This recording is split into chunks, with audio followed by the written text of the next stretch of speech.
Isang misyonaryo, dumating ng walang pasabi. Biglang bumukas ang siksik na pintuan ng kahoy. Nanatili si Rodrigo Navarro sa may pinto, nanlalamig. Ang kamay niya ay mahigpit pa ring nakakapit sa tansong hawakan. Kinapos siya ng hininga. 8 buwan na niyang hindi nadalaw ang kanyang ina. Plano niya ay 5 minutong paghinto. Iiwan ang mamahaling regalo na binili ng kanyang assistant, magpapakuha ng larawan para linisin ang kanyang konsensya, at tatakbo papunta sa susunod niyang board meeting sa sentro ng Metro Manila. Ngunit ang nakita niya sa gitna ng kusina ay nagpatigil sa kanya. Sa kanyang harapan, sa simpleng kahoy na mesa kung saan siya kumain ng almusal ng maraming beses noong bata pa siya, ay may pera, napakaraming pera. Kabi-kabilaan ang tumpok ng tig-1,000 pisong papel na pera, nakasalansan ng perpekto na kabalintunaan sa luma at guping na mantel ng puntas. Sa kabilang dulo ng mesa, mas nakababahala ang eksena para sa igo ng milyonaryo. Ang kanyang ina, si Doña Beatriz, isang 78 taong gulang na babae na itinuturing niyang mahina, walang silbi, at matanda na, ay nakapatong ang 2 kamay sa mga banknotes at nakangiti. Malaki, totoo. At nagpapakita ng lubos na kaligayahan ang ngiti niya, isang ekspresyon na hindi nakita ni Rodrigo sa mukha ng kanyang ina sa loob ng mahigit 10 taon. Sa tabi niya, nakayuko sa kanyang ina, na may pagkalapit na nagpakulo sa tiyan ni Rodrigo ay si Gabriela, ang tagapag-alaga, ang 26 na taong gulang na dalaga na siya mismo ang umupa sa pamamagitan ng isang ahensya ng human resources para hindi na niya kailangang makipag-ugnayan sa matanda. Nakasuot si Gabriela ng kanyang light blue na uniforme. Nakapatong ang isang kamay niya sa balikat ni Doña Beatriz at tinitingnan niya ito ng may malalim na pagmamahal, halos kakampi. Nagdiriwang sa ibabaw ng kayamanang hindi alam ang pinagmulan sa bahay na binabayaran niya. Ano sa demonyo ang ibig sabihin nito? Ang boses ni Rodrigo ay pumutol sa tahimik na hangin ng kusina tulad ng isang latigo ng bakal. Agad silang nagulat. Nawala ang ngiti ni Doña Beatriz. Nanlaki ang kanyang maputlang mata, puno ng takot sa biglaang paglitaw ng kanyang anak. Napatalon si Gabriela paatras, lumayo sa mesa ng instinto, at nadapa ng hindi sinasadya sa granite countertop. Ang mainit at protektibong kapaligiran na pumuno sa silid ay nagkapira-piraso sa isang iglap. "Rodrigo!" Napahinga lang matanda, inilagay ang nanginginig na kamay sa kanyang dibdib. "Anak, hindi ka namin inaasahan." "Maliwanag na hindi mo ako inaasahan, inay," sumbat ni Rodrigo habang humakbang ng 2 malaki papasok sa kusina. Ang kanyang sapatos ay umalingaw-ngaw sa sahig na tile tulad ng martilyo. Walang umaasa sa may-ari ng bahay kapag malapit na itong nakawan. Hindi nakatingin si Rodrigo sa kanyang ina. Ang kanyang mga mata, madilim at puno ng nagpapatay na galit, ay nakatitig sa batang tagapag-alaga. Nanginginig si Gabriela. Sinubukan niyang magsalita. Bumigkas ng isang salita, ngunit ang nakatatakot at agresibong presensya ng lalaking iyon ay nagpatahimik sa kanya. Si Rodrigo Navarro ay hindi lamang mayaman. Siya ay isang lalaking sanay na durugin ang kanyang mga kakumpetensya, sumigaw hanggang sa manginig ang mga pader, at sirain ang buhay sa isang tawag lang sa telepono. At sa sandaling iyon, lahat ng karahasang iyon ay nakatuon sa kanya. "Senyor Navarro," mahinang bulong ni Gabriela sa nanginginig na boses, "pakiusap, hayaan niyo po akong magpaliwanag. Hindi po ito ang iniisip niyo." "Manahimik ka," sigaw niya. Itinuturo siya ng daliri. "Huwag kang maglakas loob na magsalita, oportunista." Ni isang salita. Lumapit si Rodrigo sa mesa at hinampas ang kahoy ng kanyang kamao. Bahagyang tumalon ang mga tumpok ng pera. Napaiyak si Doña Beatriz, nanliit sa kanyang upuan, takot na takot sa pagsabog ng karahasan ng kanyang sariling anak. "Anak, pakiusap. Huwag mo siyang sigawan." Pakiusap ng matanda sa boses na nanginginig tulad ng dahon sa hangin. Sinubukan ng kanyang magaspang na kamay na abutin ang manggas ng suit ni Rodrigo. Wala siyang ginawang masama. May paliwanag ang lahat ng ito, ngunit si Rodrigo ay bulag sa galit. Ang kanyang isip ng isang paranoid na negosyante ay nabuo na ang buong kwento. Isang mahinang matanda, nag-iisa, inabandona sa isang malaking bahay, isang batang tagapag-alaga, mahirap, kumikita ng minimum wage ang perpektong halo para sa pangingikil. Ilang beses na ba siyang nakarinig ng mga katulad na kwento sa kanyang exclusive golf club? Mga empleyadong nagmamanipula sa mga matatanda, kumukuha ng blankong pirma, pumipilit na ubusin ang kanilang bank account sa pamamagitan ng paglalaro sa kanilang emosyon. Magkano ang kukunin mo sana ngayon, ha? Singhal ni Rodrigo, lumapit ng mapanganib kay Gabriela, kinukorner siya sa mga cabinet. P100,000 P, 200,000? Magkano ang halaga ng peking awa na pinapakita mo sa aking ina? Wala po akong hiningi sa kanya. Sumabog si Gabriela. Nakahanap ng kaunting lakas sa gitna ng takot, ang kanyang mga mata ay puno ng luha ng galit. Sir, alang-alang sa Diyos, hinding-hindi ko po nakawan ng kahit isang sentimo si Doña Beatriz. Para ko na po siyang ina. Ang salitang ina ang siyang nagpasabog ng pulbura. Nabaluktot ang mukha ni Rodrigo sa galit. Paano naglakas loob ang empleyadong ito na gamitin ang salitang iyon? Siya ang anak. Siya ang pumipirma ng mga tseke sa katapusan ng buwan. Siya ang nagpapanatili sa bahay na iyon. Ang galit at matinding pagkakasala na naramdaman ni Rodrigo sa sarili niyang kapabayaan ay agad na naging puot sa babaeng naroon araw-araw. Hindi kanya pamilya, sigaw ni Rodrigo. Ilang pulgada lang ang layo sa mukha ng dalaga. Ikaw ay isang empleyada, isang hamak na inupahan ko para maglinis at magbigay ng gamot, at sinasamantala mo ang isang matandang senil para ubusin ang kanyang ipon. Huwag mong pagsalitaan ng ganyan. Ang magaspang na sigaw ni Doña Beatriz ay ikinagulat nilang dalawa. Tumayo ang matanda, sinusuportahan ang kanyang bigat sa mesa. Ang kanyang mga bukong-bukong ay namuti sa lakas ng kanyang paghawak. Nahirapan siyang huminga. Ang kanyang dibdib ay mabilis na umaangat at bumababa, ngunit ang kanyang mga mata ay nagniningning na may matinding determinasyon. Ang perang iyan ay akin, Rodrigo. Bulong ng babae, umubo ng tuyo sa dulo ng pangungusap. Ako ang kumuha niyan. Ako ang magbibigay niyan. Dahan-dahang humarap si Rodrigo sa kanyang ina. Tiningnan niya ito mula ulo hanggang paa na may halong awa at matinding paghamak. At sa tingin mo ba ay bobo ako, inay? Sabi niya. Ibinaba ang tono ng kanyang boses sa isang malamig na bulong na mas nakakatakot kaysa sa kanyang mga sigaw. Sa tingin mo ay hindi ko alam kung paano gumagana ang mga daga na ito? Ilang buwan ka na nilang pinapalambot, umiiyak ng mga peking kwento ng mga may sakit na kamag-anak, ng mga imbento na utang, hanggang sa ikaw, sa iyong walang katapusang pagiging inosente at pagkasenil, ay pumunta sa bangko at kumuha ng pera sa ilalim ng kutson. Wala po siyang hiningi sa akin, desisyon ko po iyon, giit ni Doña Beatriz. Ngunit ang pisikal at emosyonal na hirap ng paghaharap ay nagdulot ng masamang epekto sa kanya. Inilagay niya ang kanyang kamay sa kanyang lalamunan, desperadong humihinga. Kasunungalingan, sigaw ni Rodrigo muli. Hinampas muli ang mesa. Nakita ko siyang may hawak na pera. Kung hindi ako dumating ngayon, mawawala ang magnanakaw na ito kasama ang buong bank account mo at iiwan kanyang nakakalat na parang lumang basahan. Senyor Navarro, tingnan niyo po ang inyong ina. Sigaw ni Gabriela. Hindi pinansin ang mga akusasyon at sinubukang tumakbo patungo sa matanda. Nahihirapan po siyang huminga. Sobra niyo po siyang ginugulo. Ngunit iniharang ni Rodrigo ang kanyang matipuno na katawan. Marahas na itinulak si Gabriela sa balikat at ibinalibag muli sa mga kabinet. Huwag mong hahawakan ang ina ko ng iyong maruruming kamay. Kriminal, babala niya. Itinuturo ang daliri sa mga mata nito. Umalis ka na dito ngayon mismo, bago ako tumawag ng pulis at mabulok ka sa Correctional Institution for Women sa loob ng 10 taon. Ang hangin sa kusina ay naging mabigat, halos hindi mahinga. Sinubukan ni Doña Beatriz na humakbang patungo sa kanyang anak. Sinubukan niyang bumigkas ng isang pangungusap upang pigilan ang kabaliwan na nangyayari, ngunit hindi na kinaya ng kanyang katawan. Isang matalim at masakit na silip ang lumabas sa kanyang mga labi. Nagkulang ang kanyang mga tuhod, bumagsak siya pasulong, binagsak ang isa sa mga upuan na kahoy, at kasama nito ang isa sa mga tumpok ng pera na kumalat sa sahig tulad ng mga tuyong dahon sa taglagas. Doña Beatriz, sigaw ni Gabriela, yumuko sa sahig sa kabila ng presensya ni Rodrigo. Agad ding yumuko si Rodrigo, marahas na itinulak ang dalaga. Kinuha niya ang maputlang mukha ng kanyang ina sa kanyang mga kamay. Nakapikit ng mahigpit ang matanda at bumibigay ng magaspang na ungol sa pagtatangkang huminga. Nagkakaroon siya ng matinding atake ng hika na dulot ng stress, isang kondisyon na hindi man lang alam ni Rodrigo na lumala sa mga nakaraang buwan dahil hindi niya binasa ang mga medikal na ulat. Inay, inay, tingnan mo ako, sigaw ni Rodrigo. Ang takot ay sa unang pagkakataon ay nahalo sa kanyang galit. Nasaan ang kanyang inhaler?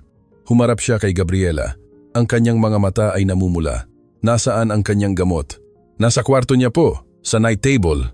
Umiyak si Gabriela, nanginginig ng husto. Kukunin ko po. Hindi ka pupunta kahit saan, magnanakaw. Sumbat niya. tumayo ng biglaan at hinawakan ang braso nito ng napakahigpit na nag-iwan ng marka ng daliri sa maputlang balat nito. Umalis ka sa bahay ko. Ngayon, pero kailangan niya ako. Alam ko po kung paano ibigay ang dosis. Pakiusap. Pakiusap ni Gabriela. Ang kanyang mukha ay basang-basa ng luha, hindi pinansin ang mga akusasyon. Iniisip lamang ang matanda na namimilipit sa sahig. Ang kailangan niya ay tumigil sa paghinga ng parehong basura na ikaw. Marahas na hinila ni Rodrigo si Gabriela patungo sa likod na pinto ng kusina na patungo sa service alley. Umalis ka bago ko basagin ang mukha mo. Umalis ka at kung makita kitang malapit sa kalye na ito, isinusumpa ko sa buhay ko na ilulubog kita. Sa isang brutal na tulak, inihagis ni Rodrigo si Gabriela sa kalye. Bumagsak ang dalaga sa kanyang mga tuhod sa malamig na semento. Bago pa man siya makatayo, malakas na isinara ang mabigat na pintuan ng kahoy sa kanyang mukha. Ang tuyong tunog ng paglak ay parang hatol ng kamatayan.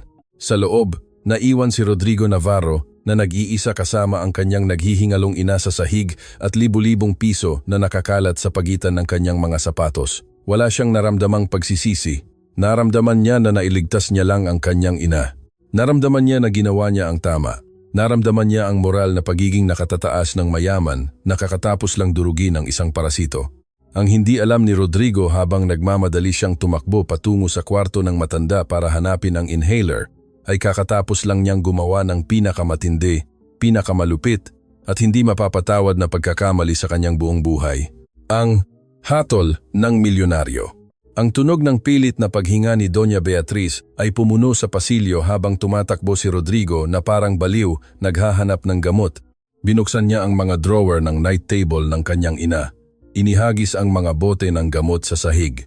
Pinawisan ang kanyang mga kamay. Ang takot na makitang namamatay ang babaeng nagbigay buhay sa kanya sa sahig ng kusina ay marahas na bumangga sa adrenaline at galit sa pagiging traidor. Nakita niya ang pulang plastik na tubo sa pinakadulo ng ikatlong drawer. Tumakbo siya pabalik sa kusina. Nakasandal si Doña Beatriz sa isa sa mga cabinet sa ibaba. Ang kanyang mga labi ay nagsisimula ng magkulay asul. Lumuhod si Rodrigo. Tinanggal ang takip ng inhaler at inilagay ito sa nanginginig na bibig ng matanda. Humiga ka, inay. Huminga ka ng malalim. Pindutin mo ngayon. Ang tunog ng gamot na pumapasok sa baga ni Doña Beatriz, ang tanging ingay sa bahay sa loob ng sumunod na 10 minuto. Unti-unti nang tumigil ang panginginig ng dibdib ng babae. Dahan-dahang bumukas ang kanyang mga mata, pagod, at puno ng labis na kalungkutan na nagpalingon kay Rodrigo. Tinulungan niya itong tumayo. Inaalalayan ang buong bigat nito at inupuan muli sa parehong upuan sa harap ng mesa. Ang mesa na naglalaman pa rin ng mga bundok ng pera na nagpasimula ng impyerno. Hindi tiningnan ni Doña Beatriz ang pera, tiningnan niya ang likod na pinto. Ang parehong pinto kung saan marahas na itinapon si Gabriela. Isang butil ng luha ang gumulong sa kunot na pisngi ng matanda. Hindi iyon luha ng takot, kundi luha ng lubos na kawalan ng pag-asa para sa lalaking naging kanyang anak. Ayos ka na ba? Tanong ni Rodrigo. Matigas pa rin ang kanyang boses. Ayaw magpakita ng kahinaan. Inayos niya ang mga cuffs ng kanyang damit. Sinisubukang bumalik sa kanyang komposisyon bilang isang hindi matinag na ehekutibo. Dahan-dahang tumango si Doña Beatriz. Wala siyang sinabi. Mabuti. Dahil kailangan mong ipaliwanag kung ano ang nangyayari dito, hiling niya. Itinuturo ang mga banknotes sa mesa. At mas mabuti kung maganda ang kwento mo dahil tatawagan ko ang bangko bukas na bukas para kansilahin ang lahat ng card mo at i-block ang mga account mo. Maliwanag na wala ka ng sapat na kakayahan sa pag-iisip para hawakan ang iyong pananalapi. Ang katahimikan ng matanda ay nakabibingi. Tumingala siya at tinitigan ang kanyang basa-basang mata ng direkta kay Rodrigo. May pagkabigo sa tingin na iyon, isang pagkabigo na mas masakit kay Rodrigo kaysa sa isang insulto. Ikaw ay isang halimaw, Rodrigo, bulong niya sa boses na basag at magaspang dahil sa atake ng hika. Naging isang lalaking walang laman, puno ng kayabangan at bank account, ngunit ang iyong kaluluwa ay lubos na bulok. Ang mga salita ay tumama kay Rodrigo sa dibdib tulad ng martilyo. Umatras siya ng isang hakbang, nasaktan, nararamdaman ang dugo na kumukulo sa kanyang mga ugat. Kakatapos ko lang iligtas ang buhay mo. Sigaw niya, nawalan ng kontrol. Kakatapos lang kitang iligtas mula sa isang manloloko na umuubos sa bawat sentimo mo at ganyan mo ako pasalamatan. Ako ang nagbabayad ng bahay na ito. Ako ang nagbabayad sa iyong mga doktor, sa pagkain, Maging sa parehong kriminal na kakatapos mo lang ipagtanggol, nagbabayad ka. Oo, sagot ni Doña Beatriz. Bawat salita ay napakahirap para sa kanya. Nagbabayad ka para hindi ka na kailangang dumating. Nagbabayad ka para hindi mo na kailangang tingnan ako sa mata at makita kung paano ako tumatanda. Binibili mo ang iyong kapayapaan sa pera, anak. Ngunit si Gabriela, wala siyang binili. Ibinigay niya sa akin ang tanging bagay na hindi kayang bilhin ng pera sa buhay na ito. Mga kalokohan. Putol ni Rodrigo, naglalakad sa kusina, hindi kayang manatili sa harap ng bigat ng katotohanan. Nagnanakaw siya sa iyo. Tingnan mo. Itinuro niya ang pera, hinawakan ang isa sa mga tumpok ng P1000 at marahas na inihagis sa mesa. Walang sinuman, sa kanyang matinong pag-iisip ay kukuha ng daan-daang libong piso na cash kung hindi para magbayad ng pangingikil. Ano ang pinagbanta niya sa iyo? Sinabi ba niya sa iyo na sasaktan niya ako? Nag-imbento ba siya na papatayin siya? Kilala ko ang ganyang klase ng tao, inay. Sila ay mga social parasites. Ipinikit ni Doña Beatriz ang kanyang mga mata at umiling ng pagod. Walang saysay ang pagtatalo. Ang pakikipag-usap kay Rodrigo, kapag siya ay nasa ganoong estado ng kayabangan, ay parang sinusubukang pigilan ang gumugulong na tren gamit ang mga hubad na kamay. Nagbigay na siya ng hatol. Siya ang naging hukom, hurado at tagapagpatay ni Gabriela. Hindi pinayagan ang anumang patunay para sa kanyang kapakanan. Pinalayas mo sa kalye ang isang anghel, sabi ng matanda. Dahan-dahang namamatay ang boses niya. Sinira mo ang buhay ng tanging tao sa lungsod na ito na talagang nagmamahal at nag-aalaga sa akin. Mahal kita, inay. Sigaw ni Rodrigo. At sa isang segundo ay nabasag ang kanyang boses na nagtataksil sa baluti ng yelo na suot niya, ngunit sandali lang ang kahinaan. Agad siyang bumalik sa kanyang depensibong posisyon. At dahil mahal kita, hindi ko hahayaan na samantalahin ka ng sinuman. Kukunin ko ang lahat ng perang ito at ibabalik sa account mo at ikaw ay magiging mahigpit na binabantayan. Kukuha ako ng security agency, hindi isang batang probinsya. Hindi sumagot si Doña Beatriz. Basta't sinuportahan niya ang kanyang mga siko sa mesa at inilubog ang kanyang mukha sa kanyang mahinang kamay, nagsimulang umiyak ng tahimik. Ang pag-iyak ng kanyang ina, sa halip na palambutin si Rodrigo, ay lalo siyang nagpagalit. Ayaw niya ng drama, ayaw niya ng hindi makontrol na emosyon, ayaw niyang maramdaman na nawawalan siya ng kontrol sa sitwasyon. Nagpasya siyang maghanap ng konkretong ebidensya na magpapawalang sala sa kanyang labis na reaksyon at magpatahimik sa kanyang sariling konsensya. Humarap si Rodrigo. Aayusin ko ang kwarto mo, anunsyo niya ng malamig. Titingnan ko kung ano pa ang ninakaw niya bago ako dumating. Mabilis siyang umalis sa kusina. Iniiwan ang kanyang ina na umiiyak ng mag-isa, napapalibutan ng kayamanan na para sa kanya ay walang halaga. Determinadong sirain ni Rodrigo si Gabriela. Gusto niyang mahanap ang smoking gun, ang pisikal na ebidensya na magpapakita sa kanyang ina at sa kanyang sarili na tama siya, na lahat sa mundo ay tiwali at hinihimok ng kasakiman, maliban sa kanya. Habang naglalakad siya sa pasilyo patungo sa master bedroom, mabigat ang kanyang mga hakbang.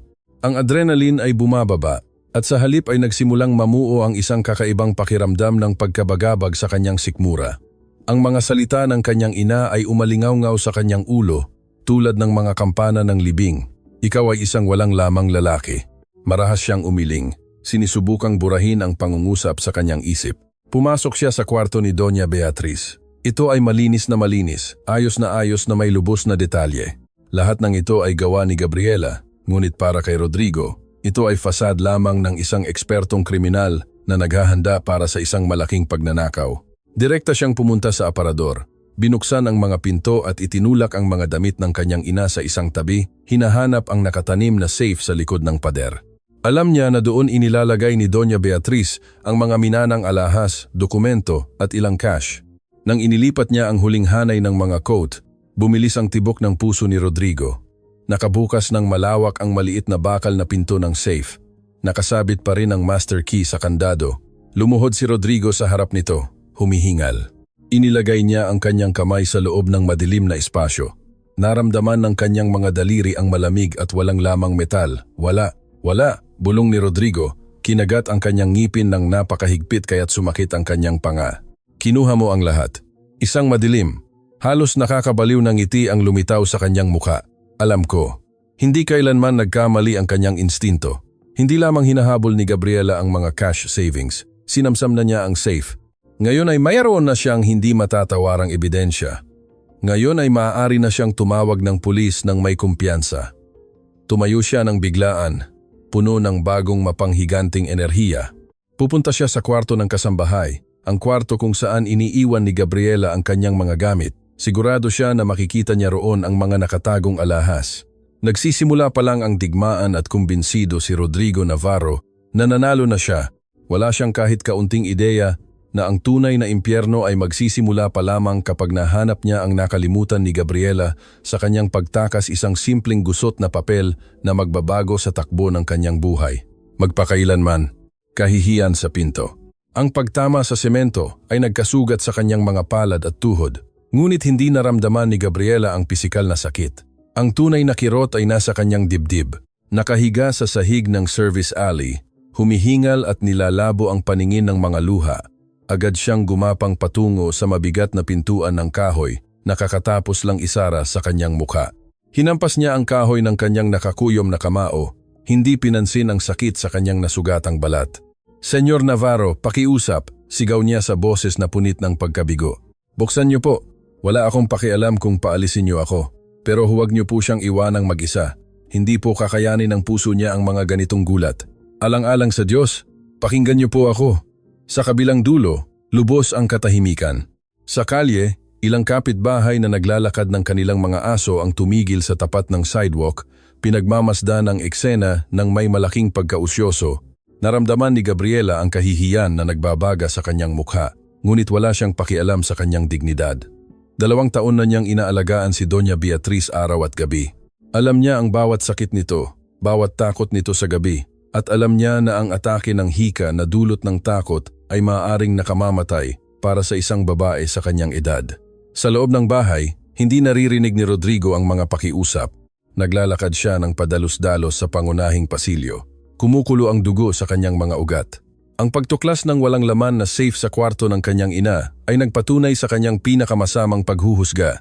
Hindi lamang niya sinubukang kumuha ng cash. Ang napakamiserable na ito ay nabasag na ang mga alahas ng pamilya, ang mga sentenaryong ginto ng kanyang lolo, ang mahahalagang dokumento. Ito ay isang premeditated na pagnanakaw, kalkulado at napakatalino sa kanyang kasamaan. Direkta siyang pumunta sa maliit na kwarto ng kasambahay na matatagpuan sa dulo ng pasilyo. Sinipa niya ang pinto. Ang kwarto ay maliit. Halos kasya lang ang isang single bed, isang lata na aparador at isang night table.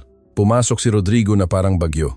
Kinuha niya ang murang maleta na canvas na inilagay ni Gabriela sa ilalim ng kama at inihagis sa kutson. Nang walang anumang pag-aalaga, binuksan niya ang aparador at nagsimulang tanggalin ang mga damit sa mga sabitan.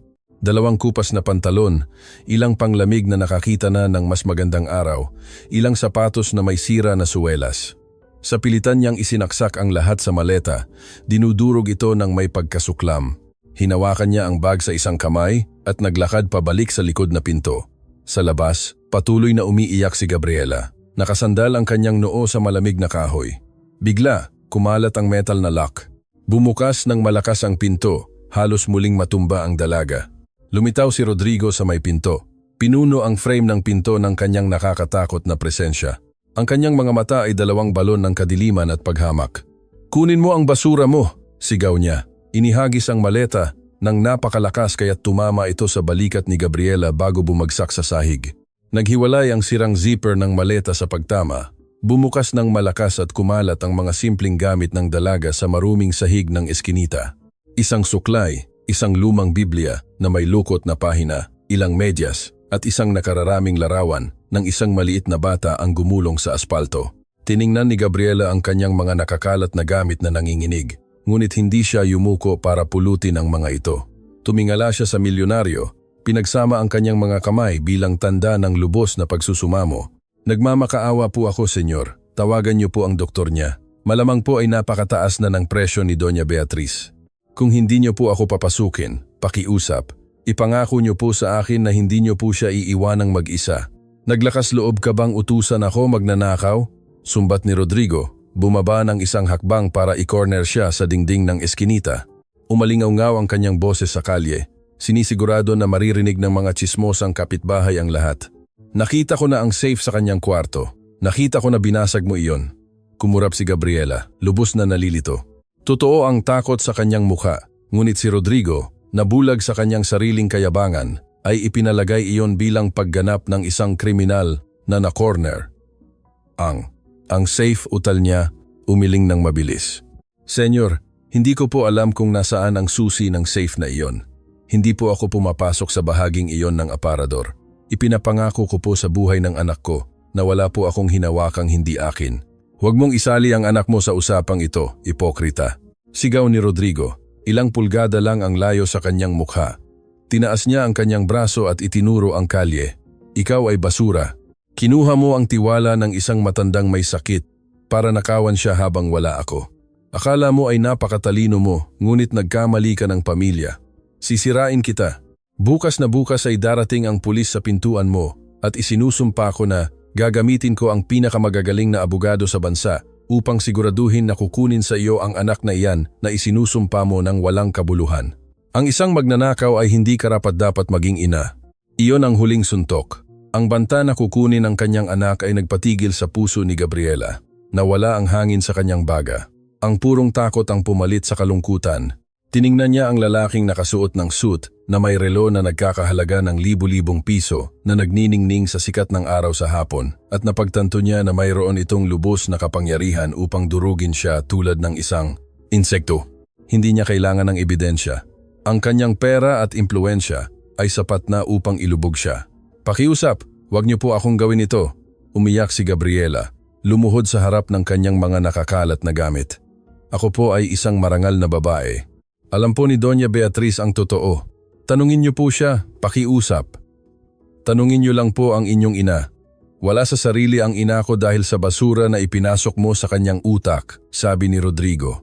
Ang kanyang tono ngayon ay nakakapanindig balahibo na lamig, walang anumang bahid ng pagmamalasakit. Pulutin mo ang iyong mga gamit at umalis ka. Kung hindi ka mawawala sa bloke na ito sa loob ng 10 segundo, tatawagan ko ang patrol ngayon mismo. Walang pagpipilian si Gabriela. Sa nanginginig na mga kamay at malabo ang paningin dahil sa luha, desperado siyang nagsimulang isaksak ang kanyang mga damit sa sirang maleta. Pinulot niya ang larawan ng kanyang anak. Idinikit ito sa kanyang dibdib na parang kalasag at hirap na hirap siyang tumayo. Patawarin po kayo ng Diyos, Senyor Navarro, bulong niya sa nanginginig na boses. Tinitigan siya sa mata sa huling pagkakataon. Wala nang pakiusap sa kanyang tingin, tanging malalim at walang katapusang awa. Dahil kapag nalaman niyo ang katotohanan, ang pera niyo po ay hindi sapat para bilhin ang kapatawaran. Kinagat ni Rodrigo ang kanyang panga. Pinipigilan ang sarili na sampalin ito dahil sa kanyang kawalang galang. Umalis ka, unggol niya. Humara si Gabriela at nagsimulang maglakad sa eskinita. Hila-hila ang kanyang sirang maleta, bahagyang pilay. Ang kanyang maliit at talunang figura ay lumalayo sa matinding sikat ng araw sa hapon. Pinagmasdan siya ni Rodrigo hanggang sa lumiko ito sa kanto. Wala siyang naramdamang tagumpay, wala siyang naramdamang kapayapaan, tanging kumukulong galit sa kanyang tiyan. Malakas siyang nagpinto, marahas na pinihit ang susi at nilagay ang itaas na kandado. Nakaalis na ang magnanakaw. Ngayon, kailangan na lang niyang bawiin ang nakaw.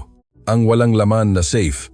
Ang alingaw-ngaw ng malakas na pagpinto ay umalingaw-ngaw pa rin sa mga dingding ng bahay nang bumalik si Rodrigo sa kusina. Inaasahan niyang makikita ang kanyang ina na nakaupo sa mesa. Marahil ay mas kalmado na, handang bigyan siya ng katarungan. Ngunit walang laman ang kusina. Ang mga tumpok ng piso ay naroon pa rin, nakakalat. Isang tahimik na panunuya sa kapayapaan na minsang nasa bahay na iyon. Ginapang siya ng malamig na pawis sa kanyang batok. Inay, tawag niya. Pinabilis ang kanyang paglakad. Tumakbo siya sa walang lamang sala. Pumasok sa walang lamang dining room. Ang takot na nagkaroon siya ng isa pang atake ng hika ay nagpatigil sa kanya ng 1 segundo hanggang sa nakita niya ang pintuan ng kwarto ng kanyang ina na bahagyang bukas. Dahan-dahan siyang pumasok. Naroon si Doña Beatriz. Nakaupo siya sa gilid ng kanyang malaking kama, nakatalikod sa pinto. Nakatitig siya sa nakabukas na aparador, eksakto sa madilim na butas kung saan nakabukas pa rin ng malawak ang pinto ng safe.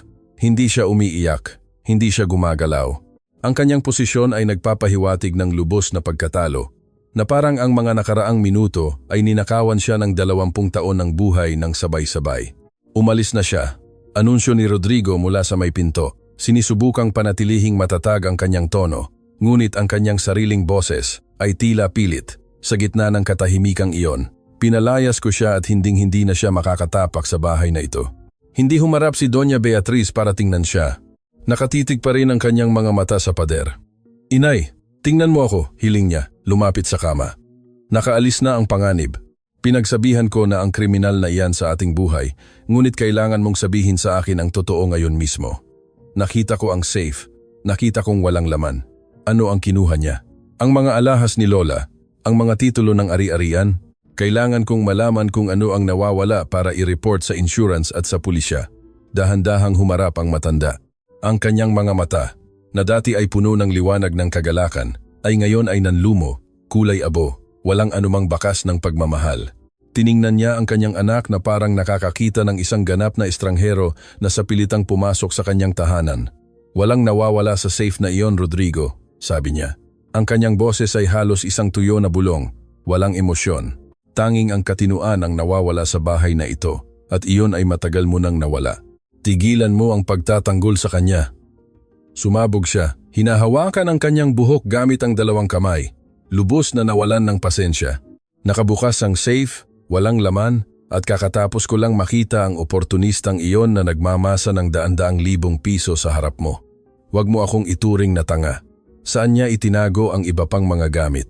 Sabihin mo sa akin. Ipinikit ni Doña Beatriz ang kanyang mga mata at ibinaba ang kanyang mga balikat. "Ikaw ang tanging tanga dito." Bulong ng matanda na may katigasan na hindi kailanman narinig ni Rodrigo sa kanya. "Maghanap ka kung saan mo gusto. Sirain mo kung ano ang gusto mo. Sa huli, ang tanging makikita mo ay ang kalungkutan ng iyong sariling kaluluwa. Lumabas ka sa kwarto ko, ayaw kitang makita. Ako ang anak mo." Reklamo niya. Nasaktan sa kanyang pinakamalalim na pagmamataas, sinuntok ang frame ng pinto. "Namatay ang anak ko ng araw na nagpasya siya na ang isang tseke sa katapusan ng buwan ay pumalit sa isang yakap," sagot ni Doña Beatriz, nakatalikod sa kanya. "Lumabas ka sa kwarto ko, Rodrigo, nakakasuka ka." Ang salitang nakakasuka ay tumusok sa noo ni Rodrigo tulad ng isang bakal na pako. Umatras siya ng isang hakbang, nabigla. Ang kanyang sariling ina ay itinakwil siya dahil sa pagtatanggol sa isang naghihirap na empleyada. Ang paranoia sa kanyang ulo ay umabot sa kritikal na antas. Drogado siya ng babaeng iyon o hinugasan ng kanyang utak, naisip niya. Kailangan ay itinago niya ang mga alahas mula sa safe bago ako dumating. Itinago niya ang mga ito para balikan pagkatapos. Nang hindi nagsasalita, umikot si Rodrigo at tumakbo patungo sa tanging bahagi ng bahay na ganap na kontrolado ni Gabriela, ang kwarto ng kasambahay. Pumasok siya sa maliit na kwarto. Binuksan ang puting ilaw sa kisame. Ang hangin ay amoy amag, amoy mura na disinfectant at sabon panlaba. Nagsimula siyang maghanap ng mabilis, kumbinsido na ilalabas niya ang malaking master plan ng magnanakaw. Una ay pumunta siya sa kama, tinanggal ang manipis na kumot at inihagis sa sahig. Binuhat niya ang luma at marupok na kutson, naghahanap ng mga nakatagong bagay, mga sobre, mga bag na may alahas wala, tanging ang sirang kahoy na sumusuporta sa kama. Lumapit siya sa maliit na puting plastik na aparador na ginamit ni Gabriela bilang karagdagang aparador. Binuksan niya ang unang drawer ng napakalakas kaya halos matanggal ito sa kanyang mga rail. Binaligtad niya ito sa kama. Nahulog ang maraming kupas na medyas, murang underwear na nakatupi ng maayos, at isang maliit na spiral notebook. Agad itong hinawakan ni Rodrigo. Akala niya ay isang listahan ng mga account o password. Mabilis niya itong binuklat. Mga recipe lang pala ng pagkain, paalala ng mga gamot ni Doña Beatriz, at mga drawing ng mga bata na ginawa ng Crayola na may pirma ni Tomas.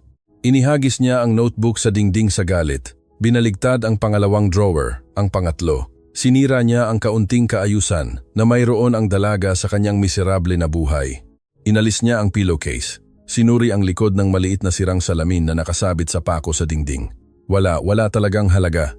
Walang kwintas na perlas, walang gintong bar, walang mga dokumentong nilagdaan ng lihim kahirapan lang. Isang nakakapanghina na kahirapan, malinis at marangal, na brutal na kabalintunaan sa marangyang tapusin ng iba pang bahagi ng mansyon. Si Rodrigo ay nanatili sa gitna ng sirang kwarto, humihingal, nanginginig ang kanyang mga kamay. Ang galit ay nagsisimulang magbago sa kakaibang pagkabigo. Nasaan ang nakaw? Nilamon ba ito ng lupa? Ang kanyang mga mata ay nakatitig sa likod na pinto ng kwarto, kung saan nakasabit ang isang kawit. Sa kawit na iyon, nakalimutan sa gitna ng takot at kahihiyan ng pagpapaalis, ay ang light blue na apron ng reserbang uniforme ni Gabriela. Naglakad si Rodrigo patungo sa apron. Sinunggab ito ng marahas. Handa na itong itapon sa basura kasama ang iba pang kalat. Ngunit nang iangat niya ang damit, may naramdaman siyang matigas sa loob ng kanang bulsa. Hindi iyon pakiramdam ng isang alahas o ang balangkas ng isang tumpok ng pera. Ito ay papel, isang makapal na papel na nakatupi ng ilang beses. Masikip na parang may nagtago nito ng napakaingat o ng matinding takot. Inilagay ng milyonaryo ang kanyang kamay sa bulsa ng apron. Ang kanyang mahahabang daliri ay pumalibot sa papel at inilabas ito. Ito ay isang puting sobre, gusot, at may mantsa ang mga gilid dahil sa patuloy na paghawak. Wala itong address ng nagpadala, tanging may opisyal na selyo sa kaliwang itaas na sulok, ang pulang selyo ng Philippine Children's Medical Center, PCMC, sa Quezon City. Kumaba ang puso ni Rodrigo. Ang galit na bumulag sa kanya sa loob ng huling oras ay biglang tumigil, nagyelo sa biglaang pangitain ng sakuna. Sa mabagal at halos mekanikal na paggalaw, binuklat niya ang sobre. Ito ay bukas. Kinuha niya ang nakasulat na sulat sa loob. Nanginginig ang papel sa kanyang mga kamay, habang ang kanyang mga mata, na sanay magbasa ng mga balanse sa pananalapi na milyon-milyong piso, ay nagsisimulang tumingin sa mga unang linya ng isang medical diagnosis na malapit nang sirain ang kanyang buong realidad. Ang pagtuklas sa jacket.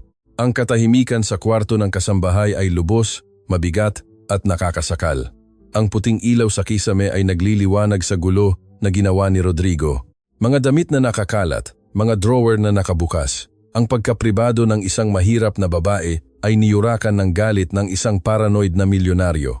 At sa gitna ng kaguluhang iyon, nakatayo si Rodrigo Navarro, nanlalamig. Ang kanyang mga mata ay nakatitig sa papel na may selyo ng Philippine Children's Medical Center, PCMC. Ganap niyang binuklat ang papel. Ang kanyang mga mata, na sanay na mag-scan ng mga multimilyong kontrata sa loob ng ilang segundo, ay bumasa sa medikal na teksto. Ang lamig ng mga nakasulat na salita ay brutal na bumangga sa kanyang utak. Kagawaran ng Pediatric Cardiology. Huling abiso, pasyente, Tomas Reyes, edad, 5 taon. Diagnosis, matinding Epstein's anomaly na may congestive heart failure. Lumingon si Rodrigo, nararamdaman ang isang buhol ng barbed wire na nabubuo sa kanyang lalamunan. Nagsimulang nanginginig ang kanyang mga kamay nang hindi gaanong kapansin-pansin. Ibinaba niya ang kanyang tingin sa susunod na talata, Ginang Gabriela Reyes. Ito ang ikatlo at huling abiso. Ang oras ng paghihintay para sa transplant at valvular reconstruction ay nag-expire na. Kung ang bayad para sa mga honorarium ng specialized surgery at ang extracorporeal perfusion equipment ay hindi mabayaran ng buo bago ang 18:06 p.m. ng araw na ito, ang pasyenteng si Tomas Reyes ay aalisin sa priority surgical program at ipapadala sa palliative care. Kabuo ang halaga na kinakailangan, 2,500,000 deo. Hindi na huminga si Rodrigo. Ang halaga ay tumama sa kanya ng may lakas ng isang tren ng kargamento. Ito ay eksaktong kaparehong halaga na nakasalansan sa mga tumpok ng P1,000 besent na banknotes sa mesa ng kusina. Hindi isang sentimo ang sobra, hindi isang sentimo ang kulang. Hindi, bulong ni Rodrigo, mabilis na umiling. Kinuyumos niya ang sulat gamit ang kanyang nakakuyom na kamao. Nararamdaman ang asido ng kanyang tiyan na umaakyat sa kanyang bibig. Peke iyan. Kailangan ay peke iyan. Tumanggi ang kanyang isip na tanggapin ang kabaliwan ng kung ano ang malapit niyang matuklasan. Ang kanyang ego, na lumaki sa loob ng mga taon ng lubos na kapangyarihan, ay nag-activate ng kanyang mga depensa. Ito ay isang scam. Kailangan ay ganoon. Ang mga modernong kriminal ay matatalino. Nagpiprint sila ng mga peking dokumento, nag-iimbento ng mga sakit, gumagawa ng mga drama sa telenovela upang manipulahin ang mga matatanda. Inihagis niya ang gusot na papel sa sahig at sumugod sa itim at kupas na bag na iniwan ni Gabriela sa paanan ng aparador bago ito tumakbo. Binuksan ito ni Rodrigo, pinunit ang zipper sa isang hataw. Ibinaligtad niya ang laman sa hubad na kutson, isang murang tela na pitaka, isang cellphone, nabasag ang screen sa 1,000 piraso, isang pakete ng wet wipes, at isang maliit na tumpok ng resibo na nakatali ng goma. Pinunit ni Rodrigo ang goma. Ito ay mga tiket mula sa mga sanglaan sa Maynila. Binasa niya ang bawat isa, desperadong naghahanap ng patunay na siya ay isang manloloko. Ngunit bawat papel ay isang sampal sa kanyang kayabangan. Sangla ng graduation ring ng high school, halaga na natanggap, 500 pesos. Sangla ng manipis na silver chain. Halaga na natanggap, 300 pesos. Sangla ng blender at 14-inch na TV. Halaga na natanggap, P1,500. Hindi, sigaw ni Rodrigo. Inihagis ang mga resibo sa sahig. Umatras ng nadadapa hanggang sa bumangga sa pader. Ito ay isang montage. Lahat ay isang sinumpaang montage. Pagkatapos, isang asul na notebook ang nahulog mula sa bag. Dinampot ito ni Rodrigo. Nang buksan niya, hindi niya nakita ang mga account ng ninakaw na pera o mga plano ng pagtakas. Ito ay isang daily expense journal. Ang sulat ay bilog, maliit, at minamadali. Lunes. Pamasahe sa bus, P30 cento. Pagkain para sa akin, P0. Kumain ng tira mula sa tanghalian ni Doña Beatriz. Gamot sa ubo para kay Tomas, P200. May natira na 150, dumiretso sa botelya ng ospital. Miyerkules, pinabili ako ni Doña Beatriz ng paborito niyang biskwit. Nagkakahalaga ng P100. Binayaran ko mula sa aking mga tip sa paglalaba tuwing weekend para hindi siya pagalitan ng kanyang anak sa sobrang gastos sa card. Naramdaman ni Rodrigo na nawawala ang sahig sa ilalim ng kanyang Italian designer shoes. Bawat linya na nabasa ay isang saksak sa kanyang konsensya. Ang babae nakakatapos lang niyang hilahin sa sahig, ipahiya sa publiko at paalisin sa kalye sa ilalim ng banta ng kulungan ay hindi kumain para lang makatipid ng sentimo. Isinangla niya pati ang sarili niyang damit para lang masubukang iligtas ang kanyang anak at higit sa lahat, ginugol niya ang kanyang sariling kaunting pera sa pagbili ng mga matatamis para sa ina ng isang milyonaryo dahil ang milyonaryo na iyon ay ini-audit ang bawat sentimo ng credit card ng matanda. Kinapos siya ng hininga. Ang larawan ni Gabriela na nakaluhod sa eskinita, nagmamakaawa na huwag siyang iwanang mag-isa dahil sa hika ng kanyang ina, ay naglaro sa kanyang isip. Hindi siya humingi ng kanyang mga gamit, hindi siya humingi ng pera, nagmakaawa lang siya para sa kalusugan ng matanda. Diyos ko, bulong ni Rodrigo, umupo ng mabigat sa kama, dinudurog ang mga resibo ng sanglaan. Ano ang ginawa ko? Ngunit matigas ang demonyo ng pagtanggi. Hinawakan ni Rodrigo ang kanyang ulo ng dalawang kamay. Hindi regular ang kanyang paghinga. Kailangan niya ng paraan para makatakas. Kailangan niyang sisihin ang ibang tao. Maaaring pinilit niya ang aking ina. Naisip niya ng desperado. Baka totoo ang kwento ng bata, ngunit pinilit niya ang aking ina na pumunta sa bangko at kumuha ng pera. Pagnanakaw pa rin iyon, krimen pa rin iyon. Bigla siyang tumayo. Namumula ang kanyang mga mata. Sisirain niya ang pagdududa na iyon. Ipapakita niya na biktima ng pilit ang kanyang ina. Inilagay niya ang kanyang kamay sa bulsa ng kanyang jacket. Inilabas ang kanyang telepono at diniyal ang direktang numero ng tanging tao na makapagbibigay sa kanya ng tiyak na sagot. Susundan niya ang landas ng pera hanggang sa huli, kahit na ang huli ay direktang magdadala sa kanya sa impyerno. Ang hampas ng katotohanan, 2 beses tumunog ang telepono bago sumagot ang isang formal, perpekto at napakagalang na boses sa kabilang linya. Gerensiya ng private banking, si Arturo Villa ito. Paano ko po kayo matutulungan? Naglakad si Rodrigo ng paikot-ikot sa pasilyo ng bahay. Hinahaplos ang kanyang perpektong ayos na buhok hanggang sa magulo ito ng lubusan. Ang itim na seda na kurbata ay ngayon ay humihigpit sa kanyang leeg tulad ng isang lubid. Arturo, si Rodrigo Navarro ito. Magaspang at nagbabanta ang kanyang boses. Hinihingi ko ang agarang paliwanag. Ngayon ay may withdrawal na 2,500,000 na cash mula sa savings account ng aking ina, si Beatriz Navarro. Paano mo pinayagan ang ganoong kalaking pagkuha ng pera nang hindi ako tinatawagan muna? May tensyonadong katahimikan sa kabilang linya. Ang manager ng bangko, nasanay sa mga pagputok ng damdamin ng mga high-profile na kliyente, ay hindi nawalan ng kontrol. Ngunit ang kanyang tono ay kapansini-pansing lumamig.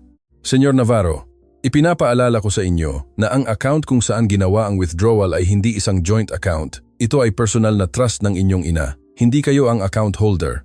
Siya ang ina ko, Arturo. Sumabog si Rodrigo. Hinampas ang dingding ng pasilyo ng kanyang nakakuyom na kamao. 78 taong gulang na siya.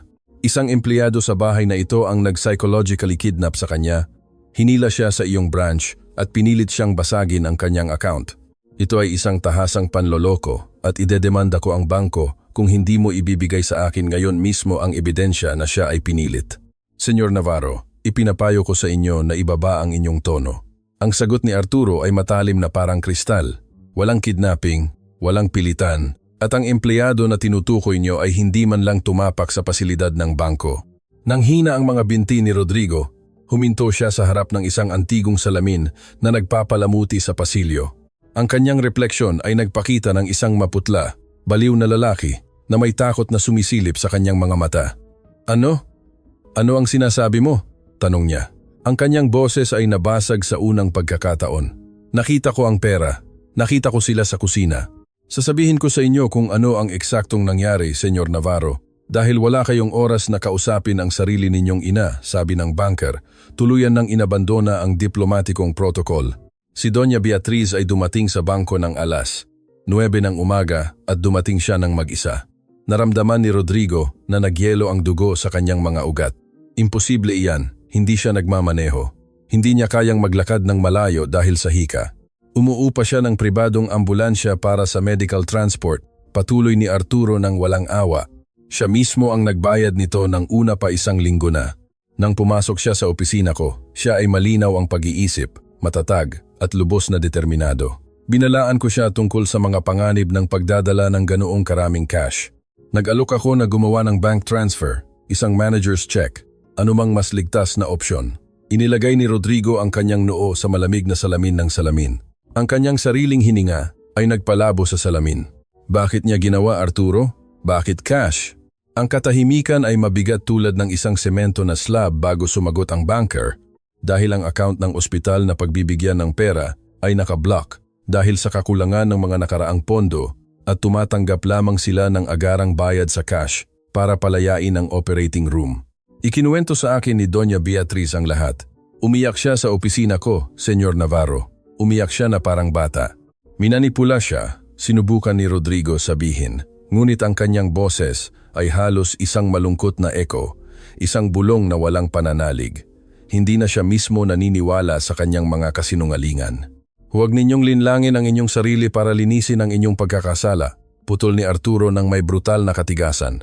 Sinabi niya sa akin, ang anak kong si Rodrigo ay may buong mundo, ngunit iniwan niya akong mag-isa sa isang walang lamang bahay. Wala si Gabriela, wala man lang siyang makain, ngunit ibinigay niya sa akin ang kanyang kabataan, ang kanyang oras, at ang kanyang pagmamahal. Ngayon 6:00 ng gabi, aalisin sa priority program ang anak ni Gabriela kung hindi mabayaran ang operasyon. Ang batang iyon ay tinatawag akong Lola sa video call tuwing gabi. Siya ang tanging tunay na pamilya na naiwan sa akin. Bawat salita ng banker ay isang bala na dumiretso sa puso ni Rodrigo. Muntik nang madulas ang telepono mula sa kanyang pinawisang kamay. Sinabi niya na kunin ang bawat sentimo ng kanyang pensyon. Pagtatapos ni Arturo, walang awa. Sinabi niya na sa wakas ay magiging kapaki-pakinabang ang perang iyon para sa isang bagay na mas mahalaga kaysa sa pagbili ng alikabok sa isang bank account. Ang inyong ina ay isang bayani, Senyor Navarro.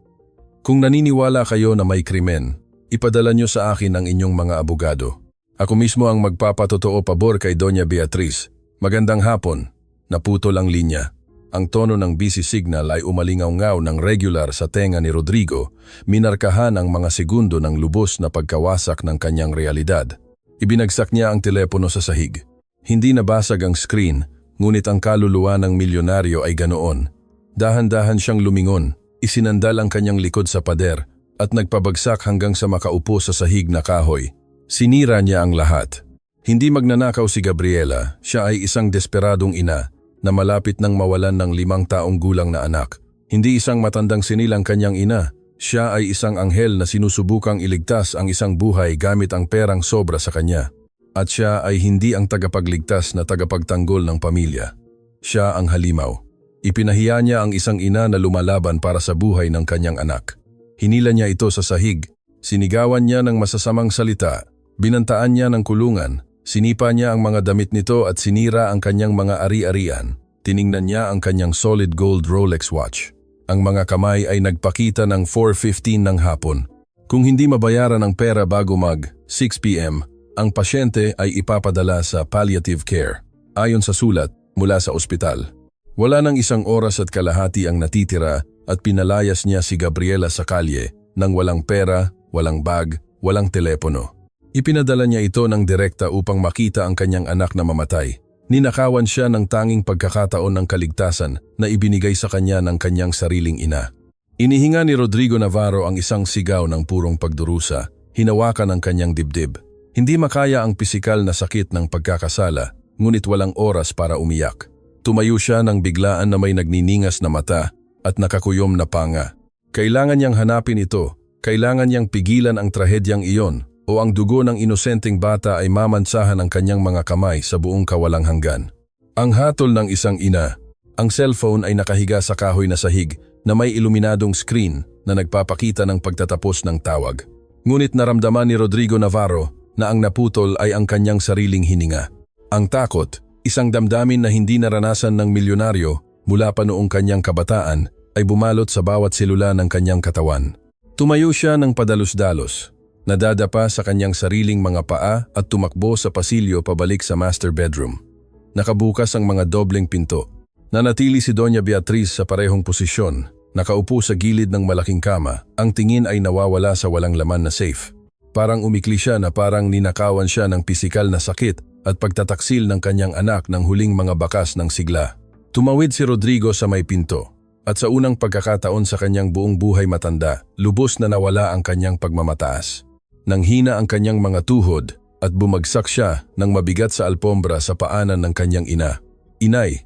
Ang boses ni Rodrigo ay lumabas bilang isang nahihirapang ungol, hindi makilala para sa isang lalaking ilang oras na ang nakalipas ay sumisigaw ng mga utos ng may kayabangan. Inay, patawarin mo ako. Diyos ko, patawarin mo ako. Hindi gumalaw si Doña Beatriz, hindi siya tumingin para makita siya. Ang kanyang kulay-abong mga mata, tuyo sa sobrang pag-iyak, ay nanatili sa dingding. Kinausap ko si Arturo, ang manager ng bangko, patuloy ni Rodrigo. Nanginginig ng husto ang kanyang mga kamay habang sinusubukang hawakan ang laylayan ng damit ng kanyang ina. Sinabi niya sa akin ang lahat ang batang si Tomas. Ang operasyon, ang P1,500,000 pesos. Inay, hindi ko alam. Isinusumpa ko sa buhay ko na inakala kong ninanakawan kanila. Ang isip ko bilang negosyante ang bumulag sa akin. Kailangan mong maniwala sa akin. Ang katahimikan ng matanda ay mas nakabibingi kaysa sa anumang sigaw. Dahan-dahang humarap si Doña Beatriz at tinitigan ang lalaking nakaluhod sa kanyang harapan. Walang galit sa kanyang ekspresyon. Mayroong isang bagay na mas malala, lubos at nakakapanghinang pagpapakumbaba. Maniniwala sa iyo, bulong ng matanda, at bawat salita ay parang liha sa salamin. Naniniwala ako sa iyo, Rodrigo. Naniniwala ako sa iyo nang sabihin mong abalang-abala ka para makasama ako sa hapunan ng Pasko. Naniniwala ako sa iyo nang sabihin mong mas mahalaga ang iyong mga business trips kaysa sa pagdadala sa akin sa doktor. Naniniwala ako sa iyo nang ipangako mo na hindi mo ako iiwanang mag-isa sa mansyon na ito na parang isang mausoleum. Ngunit kay Gabriela, hindi mo binigyan ng kahit 5 segundo para sabihin sa iyo ang totoo. Hinatulan mo siya bago pa man siya magsalita. Isa akong hayop, isa akong halimaw. Tama ka. Umiyak si Rodrigo. Sa wakas ay bumagsak ang luha mula sa kanyang mga mata, binabasa ang kanyang mukha. Pero kailangan nating ayusin ito. Ang deadline ay 6 p.m. 4,020 na. Nasa kusina ang pera, nasa labas ang sports car ko.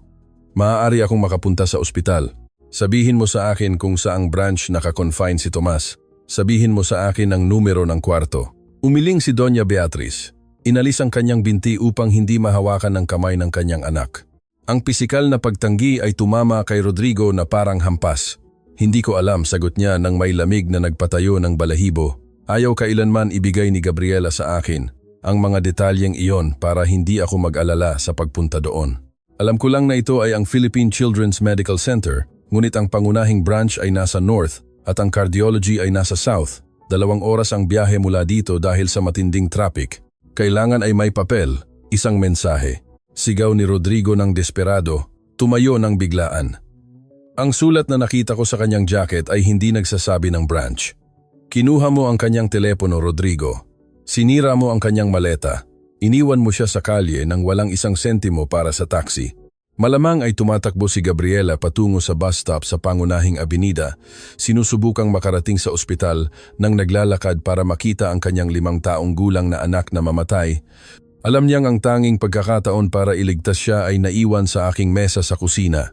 Ang mental na imahe ni Gabriela na pilay na naglalakad sa mga kalye ng Metro Manila, wasak, walang pera at kinakapos sa oras, ay nagpasuka kay Rodrigo.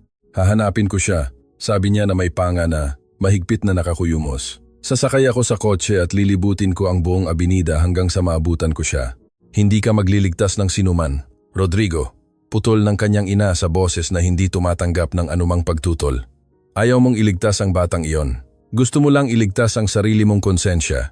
Gusto mong bilhin ang iyong kapatawaran. Ngunit may mga bagay na hindi kayang bilhin ng iyong milyong-milyong piso. Ililigtas ko ang batang iyon, inay, sigaw ni Rodrigo, humarap sa pinto. Kung mamatay ang batang iyon ng alas, atsi ng gabi, ikaw ang pumatay sa kanya. Ang sigaw ni Doña Beatriz ay umalingaw-ngaw sa buong kwarto. Puno ng lakas na walang sinuman ang maniniwala na posible para sa isang mahinang babae. Hindi ang puso na may sakit. Ikaw iyan, sa iyong kayabangan, sa iyong pera, at sa iyong walang katapusang kahirapan bilang tao. Ipinikit ni Rodrigo ang kanyang mga mata, direktang tinanggap ang verbal na suntok sa dibdib. Wala siyang paraan para ipagtanggol ang sarili. Bawat salita ay ang ganap na katotohanan. Tumakbo siya palabas ng kwarto, nararamdaman na sinasakal siya ng hangin ng bahay. Kailangan niyang hanapin si Gabriela. Kailangan niyang maabutan ito bago pa man siya sumakay sa anumang bus na magpapawala sa kanya ng kanyang bakas magpakailanman. Ngunit, saang kalye siya dumaan? Ang service alley ay may dalawang labasan, isa patungo sa pangunahing avenida at isa patungo sa labirint ng mga residential na kalye ng kapitbahayan. Kung mali ang direksyon niya sa kanyang kotse, mawawalan siya ng mahahalagang minuto.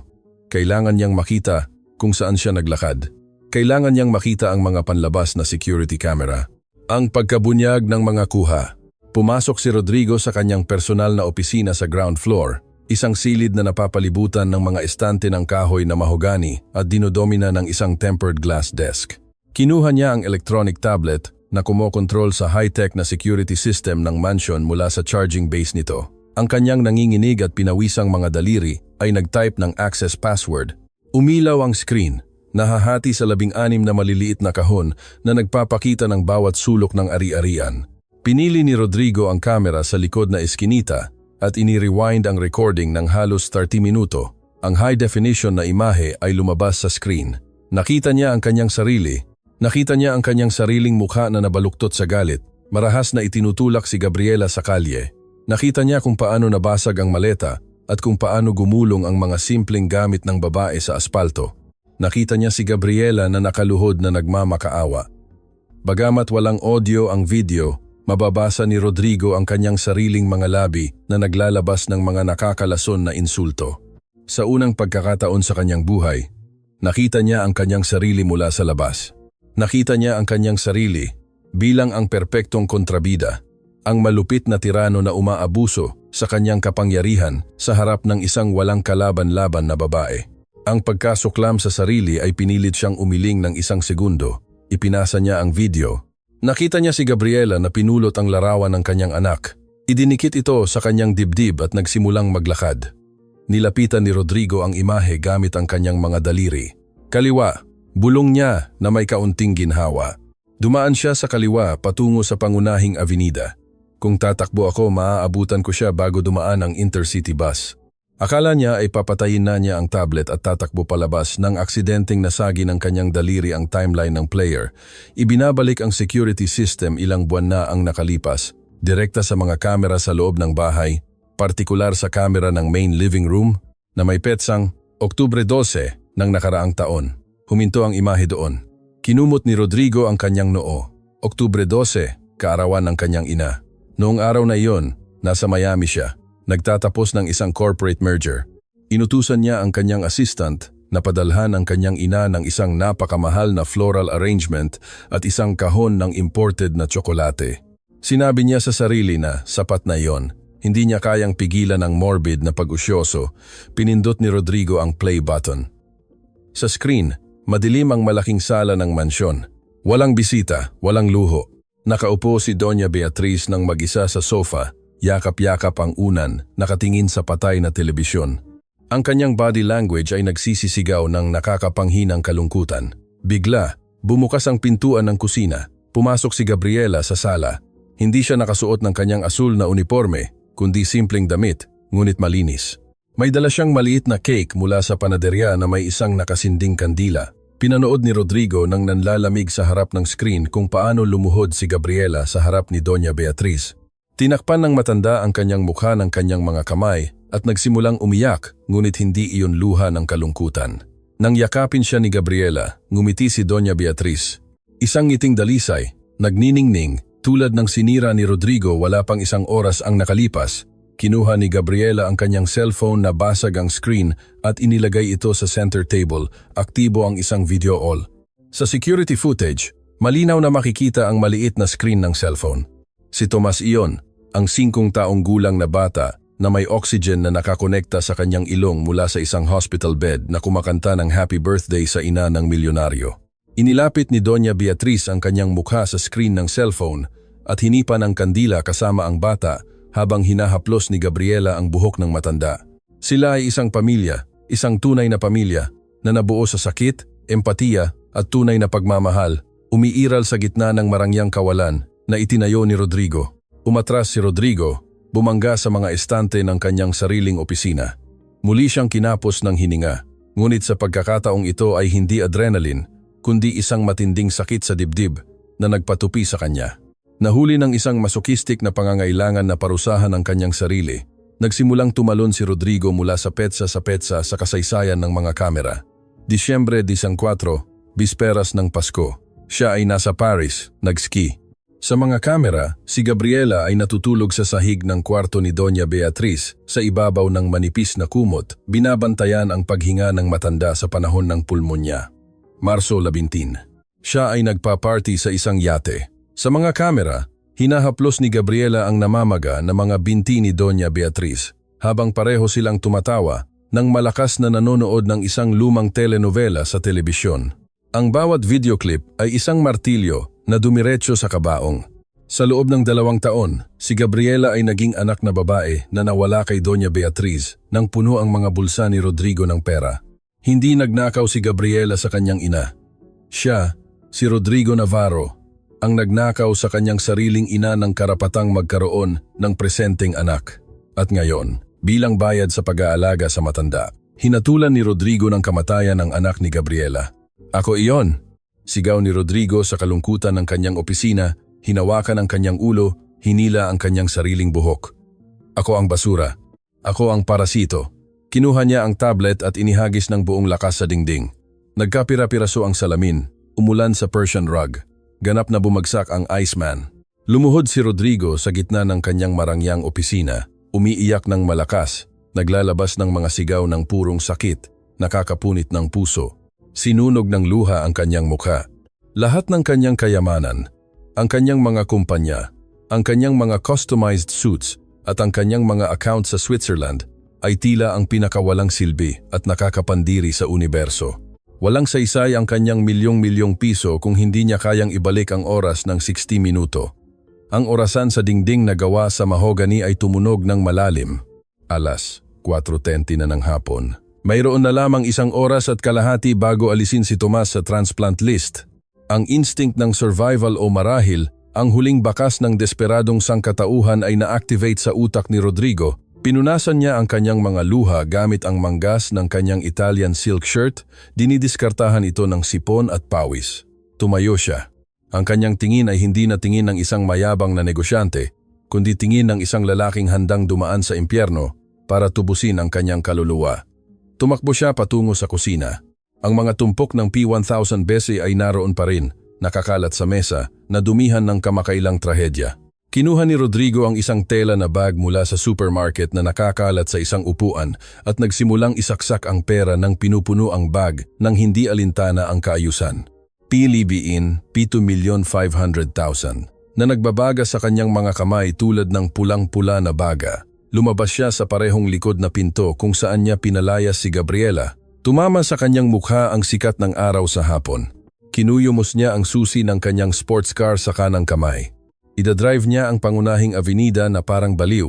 Hahanapin niya ang isang babaeng nakasuot ng light blue na uniforme, hila-hila ang isang sirang maleta at wasak ang puso, at hindi siya titigil hanggat hindi niya ito nahanap, humingi ng tawad, nang nakaluhod sa gitna ng kalye.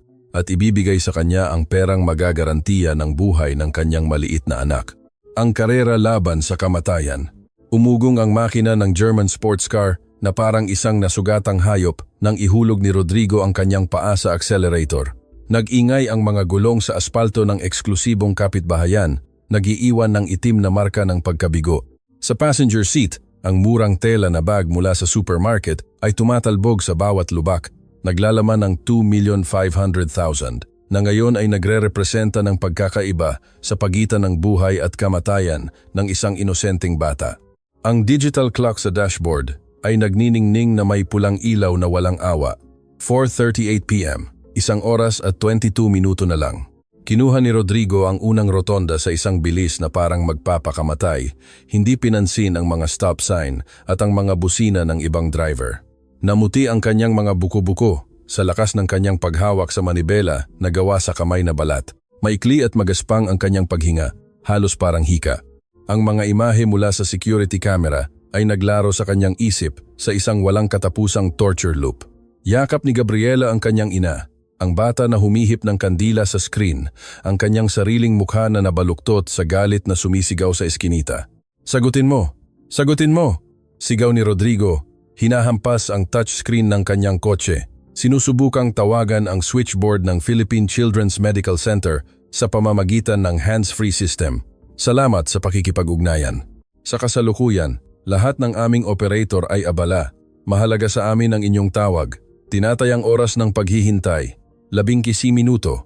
Wala akong 15 minuto.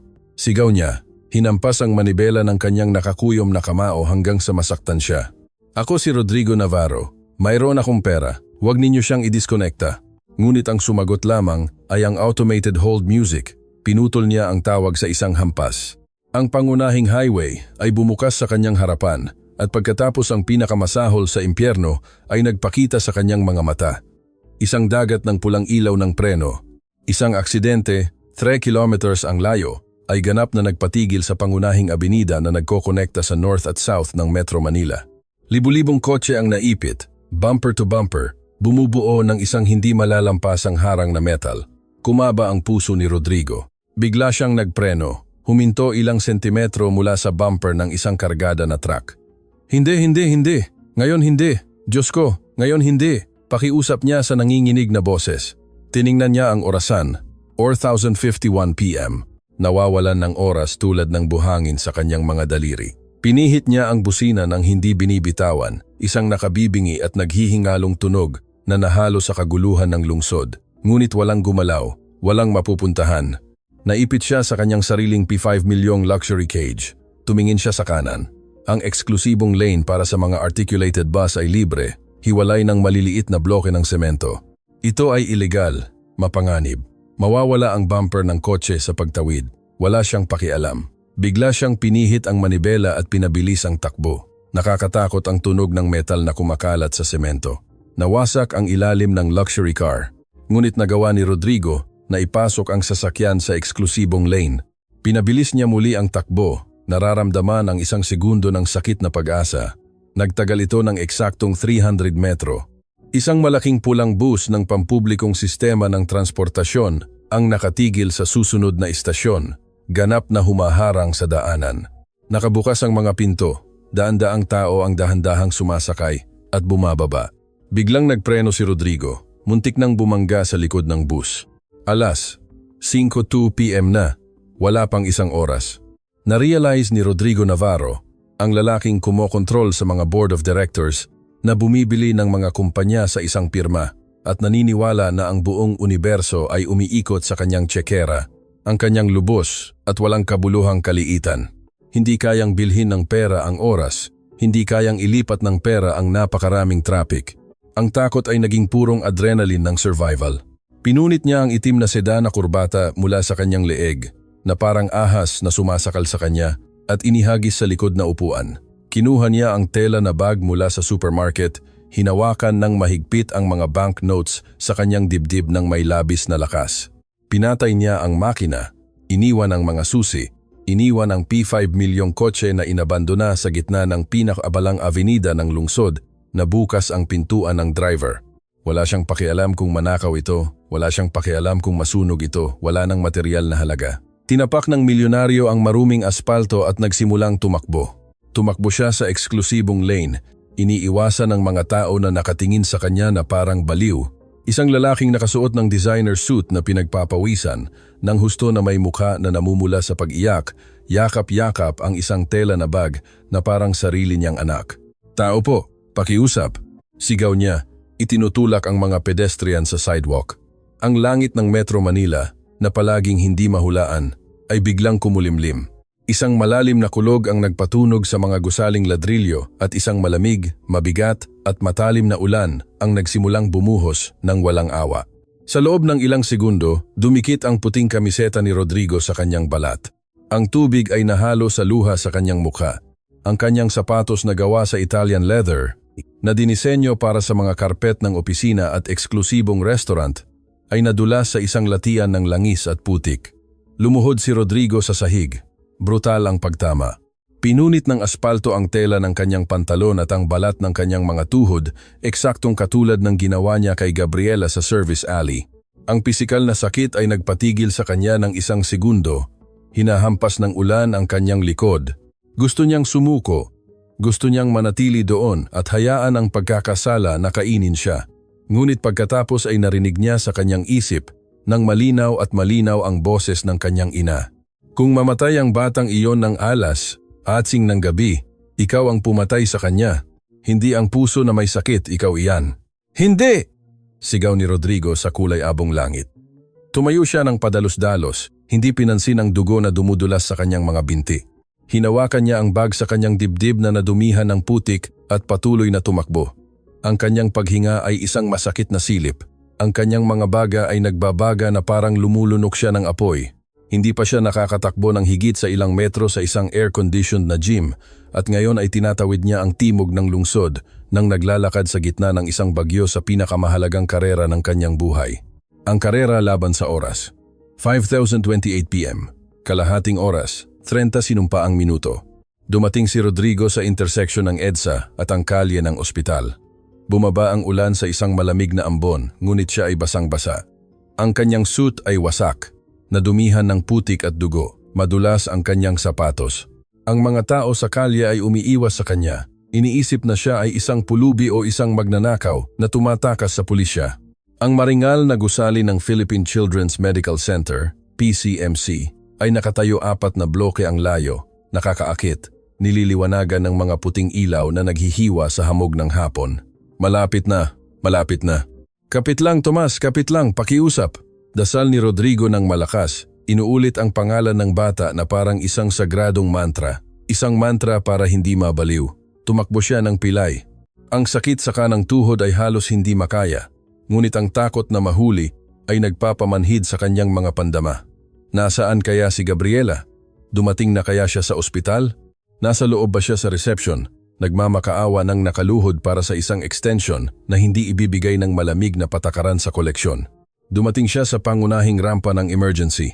Ang higanteng orasan sa salamin na fasad ng gusali ay nagpakita ng 5:42 p.m. May 18 minuto na lang. Pumasok si Rodrigo sa automatikong salamin na pinto ng pediatric emergency area.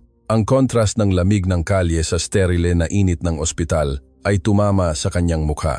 Puno ang waiting area ng mga magulang na may sakit na anak, mga nurse na tumatakbo, mga security guard sa mga pinto. "Gabriela Reyes," sigaw niya ng buong lakas mula sa gitna ng silid. Ang kanyang boses ay umalingaw-ngaw sa gitna ng bulungan ng mga tao. "Gabriela Reyes, narito ako. Mayroon akong pera." Daan-daang maputla at pagod na mukha ang lumingon sa kanya, ngunit hindi niya nakita ang asul na uniforme na kanyang hinahanap. Isang security guard na may matigas na mukha ang mabilis na lumapit, inilagay ang isang matatag na kamay sa balikat ni Rodrigo. "Sir, hindi po kayo pwedeng sumigaw dito. Ginugulo niyo po ang mga pasyente. Ayos lang po ba kayo? Dinudugo po kayo." Dinakip ni Rodrigo ang guwardya sa kanyang mga lapel ng uniforme. Ang kanyang mga mata ay nanlalaki dahil sa kabaliwan ng sandaling iyon. Gabriela Reyes. Ang anak niya ay si Tomas. Nasa cardiology siya. Aalisin siya sa priority program ng alas, 6. Kailangan kong bayaran ang kanyang operasyon. Ang guwardya, Nagulat sa tunay na pagkabigo ng wasak na lalaking iyon, ay kumurap at itinuro ang isang gilid na pasilyo. Ang pediatric cardiology ay nasa ika-4 na palapag, North Tower. Ang mga huling bayad ay ginagawa sa admissions desk 3 sa dulo ng pasilyo na iyon. Ngunit sir, hindi po kayo pwedeng pumasok sa ganyang estado. Hindi narinig ni Rodrigo ang iba pa. Itinulak niya ang guwardya gamit ang kaunting lakas na natitira sa kanya at nagsimulang tumakbo sa pasilyo ng puting tile, nag-iiwan ng marka ng putik sa bawat hakbang. 5:49 p.m. 10 minuto. Dumating siya sa admissions desk number 3. Mayroong 5 tao sa pila sa harap ng armored glass counter. Hindi na maghihintay si Rodrigo. Sumiksik siya, hindi pinansin ang mga reklamo at insulto ng ibang mga magulang. Hoy! Igalang mo ang pila, hayop! Sigaw ng isang lalaki. Itinulak siya sa likod. Bayaran niyo ito. Sigaw ni Rodrigo. Inihampas ang tela na bag mula sa supermarket sa metal na tray ng bintana. Ang hampas ay nagdulot ng ilang tumpok ng 1,000 pesos na banknotes na nahulog sa counter sa harap ng takot na cashier. Pedve, Petsto, Nich. Pasyente Tomas Reyes. Heart surgery. Sabihin mo na bayad na. Tumawag ka sa operating room ngayon mismo. Ang cashier, isang babaeng may makapal na salamin, ay nanlalamig na nakatingin sa bundok ng pera na nadumihan ng tubig ulan. Sir, hindi ko po kayang iproseso ang halagang ito na cash ng basta-basta. Kailangan ko po ang order ng siruhano at ang presensya ng ina o legal guardian para pumirma sa mga consent. Ako ang may-ari ng Navarro Pharmaceuticals. Sigaw niya. Inilabas ang kanyang basang pitaka at inihampas ang kanyang ID sa salamin. Ipasa mo ang pera sa makina ngayon mismo o bibilihin ko ang ospital na ito bukas ng umaga at tatanggalin kita at ang buong board of directors mo. May 9 na minuto na lang bago mag-6. Namamatay ang bata. Ang karahasan ng kanyang mga salita at ang pagbanggit sa apelidong Navarro ay nagdulot ng epekto. Mabilis na nag-type ang babae sa kanyang computer. Tomas Reyes, bulong ng maputlang cashier. Oo, Epstein's anomaly. Nakaschedule para alas 6. Pero sir, pero ano? Hiling ni Rodrigo. Nararamdaman na sasabog ang kanyang puso. Wala po sa pasilidad ang ina ng menor de edad, si Ginang Gabriela Reyes. Ganap na tumigil ang mundo ni Rodrigo. Ang tunog ng mga makina ng ospital, ang mga iyak ng mga bata, lahat ay nawala. Paano nangyaring wala siya? Bulong niya. Nakadikit ang kanyang mukha sa salamin. Pinalayas ko siya ng alas, 3 ng hapon. Kailangan siyang pumunta dito. Ang mga guwardya sa pangunahing pasukan ay nag-ulat ng isang insidente kalahating oras na ang nakalipas, paliwanag ng cashier habang binabasa ang mga ulat sa kanyang screen. Isang babaeng may ganoong paglalarawan ang dumating na tumatakbo ng hysterical, walang ID at nababalot ng putik. Sinubukan niyang talunin ang mga turnstile ng seguridad dahil sinabi niyang nawala ang kanyang telepono, ang kanyang mga dokumento at ang kanyang pera. Dahil walang visitor pass o paraan para patunayan ang kanyang pagkakakilanlan, pinalayas siya ng mga guwardya sa gusali dahil sa paglabag sa pampublikong kaayusan. Nabaluktot ang tiyan ni Rodrigo. Gusto niyang sumuka doon mismo. Kinuha niya ang kanyang bag. Sinira niya ang kanyang telepono. Tinago niya ang kanyang ID kasama ang pera. Ang lahat ng bigat ng kanyang mga aksyon ay nagdulot ng huling pader na humaharang kay Gabriela na makasama ang kanyang anak sa kanyang huling sandali. Nasaan siya? Tanong ni Rodrigo sa patay at walang laman na boses. Sinasabi ng ulat na inilabas siya sa service door sa basement, ang patungo sa kalye ng mga ambulansya upang hindi magulo ang pangunahing pasukan. 5:54 da tarde, 6 minuto. Iniwan ni Rodrigo ang bag na puno ng milyon-milyong piso sa counter. Wala na siyang pakialam sa pera. Walang halaga ang pera kung wala si Gabriela doon. Kung sumuko si Gabriela, na naniniwala na mamamatay ang kanyang anak na nag-iisa sa isang malamig na kalye, lahat ng pera sa mundo ay isang tumpok lamang ng walang silbing papel. Tumakbo siya pabalik sa emergency stairs, hindi pinansin ang mga elevator, bumaba ng 3 hagdanan, patungo sa basement ng 2 na dadapa, bumabangga ang kanyang mga balikat sa sementadong dingding. Binuksan niya ang mabigat na bakal na pinto ng exit ng ambulansya gamit ang buong bigat ng kanyang katawan. Tinanggap siya ng malamig at mamasa-masa na hangin ng kalye. Madilim ang likod na eskinita ng ospital, nililiwanagan lamang ng pulang headlight ng isang ambulansya na nakaparada sa malayo. Ito ay isang madilim na lugar, puno ng mga basurahan at malalim na putik. Dahan-dahang naglakad si Rodrigo, humihingal, naghahanap sa pagitan ng mga anino, at pagkatapos, sa tabi ng hubad na pader na ladrilyo, sa ilalim ng maliit na bubong ng isang loading ramp, nakita niya ito. Ang light blue na uniforme na nadumihan ng itim dahil sa mga pagbagsak. Nakaupo si Gabriela sa malamig na sahig, yakap-yakap ang kanyang sariling mga tuhod, dahan-dahang gumagalaw pabalik-balik. Hindi siya umiiyak ng malakas. Ang kanyang iyak ay tahimik, basag, ang tunog ng isang kaluluwa na lubos na nawasak at wala ng lakas na humingi ng awa sa Diyos. Talo siya. Nawalan siya ng anak, nawalan siya ng trabaho, ng kanyang dignidad at ng kanyang tanging pag-asa. May 4 na minuto na lang bago mag-6. Naramdaman ni Rodrigo na bumagsak sa kanya ang bigat ng lahat ng kanyang nakaraang kayabangan, dinudurog ang kanyang mga buto. Naglakad siya patungo sa kanya ng padalos-dalos nang hindi napansin ng dalaga ang kanyang presensya, lubog sa kanyang sariling impyerno. 2 metro ang layo. Si Rodrigo Navarro, ang hindi matinag na milyonaryo, ang Iceman, ay lumuhod. Bumagsak siya nang mabigat sa isang latian ng maruming tubig. Pinagsama niya ang kanyang mga palad na nadumihan ng dugo at putik, nanginginig ng husto. Gabriela, pakiusap niya sa boses na puno ng luha. Dahan-dahang itinaas ng dalaga ang kanyang ulo. Nang makita ang wasak na mukha ng lalaking ilang oras na ang nakalipas ay ipinahiya siya. Nanlaki ang kanyang mga mata sa purong takot. Naniniwala na pumunta ito doon para tapusin ang pagwasak sa kanya. Nasa itaas ang pera, patuloy ni Rodrigo, gumagapang ng nakaluhod sa basang aspalto hanggang sa makarating sa kanyang mga paa. Iniyuko ang kanyang noo hanggang sa mahawakan ang dulo ng sirang sapatos ng tagapag-alaga. Bayad na ang operasyon. Si Tomas ay papasok na sa operating room ngayon mismo. Isinusumpa ko sa buhay ko. Isinusumpa ko sa kaluluwa ng aking ina. Mabubuhay si Tomas. Huminto sa paghinga si Gabriela. Lubos ang katahimikan sa eskinita. Tanging ang tunog lamang ng luha ng milyonaryo na bumabagsak sa maruming tubig sa sahig ang bumabasag dito. Hindi siya tumayo. Nanatili siya doon nakahihiyan sa putik, naghihintay ng hatol ng tanging tao sa mundo na may karapatang humatol sa kanya. Patawarin sa putik. Ang likod na eskinita ng ospital ay isang kalaliman ng mga anino, maruming tubig at pagkabigo. 3 minuto na lang bago mag-6 ng gabi. Nakatingin si Gabriela sa lalaking nakaluhod sa harap niya. Ang kanyang mga mata ay nanlalaki, namumula, hindi niya kayang iproseso ang eksena. Si Rodrigo Navarro, na makapangyarihan, ang parehong lalaki na ilang oras na ang nakalipas, ay humila sa kanya sa sahig na inaakusahan siya ng pagnanakaw.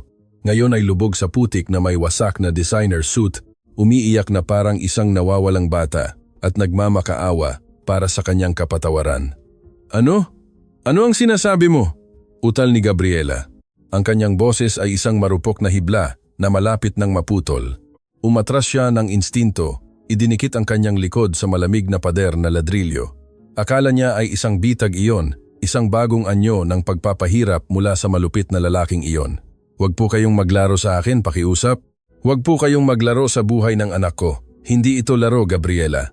Tingnan mo ako, pakiusap. Tingnan mo ako. Itinaas ni Rodrigo ang kanyang mukha na basang-basa ng ulan at luha, hindi pinansin ang lubos na kahihiyan. Binayaran ko ang operasyon. Iniwan ko ang pera sa desk 3 minuto na ang nakalipas. Ang buong halaga. Hiningi ko na ihanda ang operating room. Ang anak mo, si Tomas, hindi siya mamamatay ngayon. Naglabas si Gabriela ng isang malalim na ungol. Inilagay ang kanyang 2 kamay sa kanyang dibdib na parang kinapos siya ng hininga. Ganap na nanghina ang kanyang mga binti. Ngunit mabilis na kumilos si Rodrigo ng desperado. Lumapit siya at hinawakan ang kanyang mga braso bago pa man siya bumagsak sa basang aspalto. Sa nanginginig na mga kamay, inilagay ng milyonaryo ang kanyang kamay sa loob ng bulsa ng kanyang sirang suit at kinuha ang isang gusot at basang papel. Ito ay ang resibo mula sa admissions desk na may malaking pulang selyo na nagsasabing, "Bayad ng buo, priority surgical." Ibinigay niya ito kay Gabriela. Kinuha ng dalaga ang papel. Ang kanyang mga mata ay dumaan sa mga nakaprinting titik. Nakita niya ang pangalan ng kanyang anak. Nakita niya ang halaga ng pilyan dianya, 500,000. Nakita niya ang oras ng paglabas, 5:05 p.m.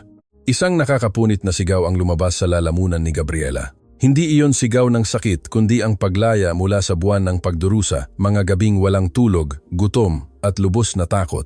Nagsimula siyang umiyak ng buong lakas. Idinidikit ang resibo sa kanyang dibdib na parang isang banal na kalasag.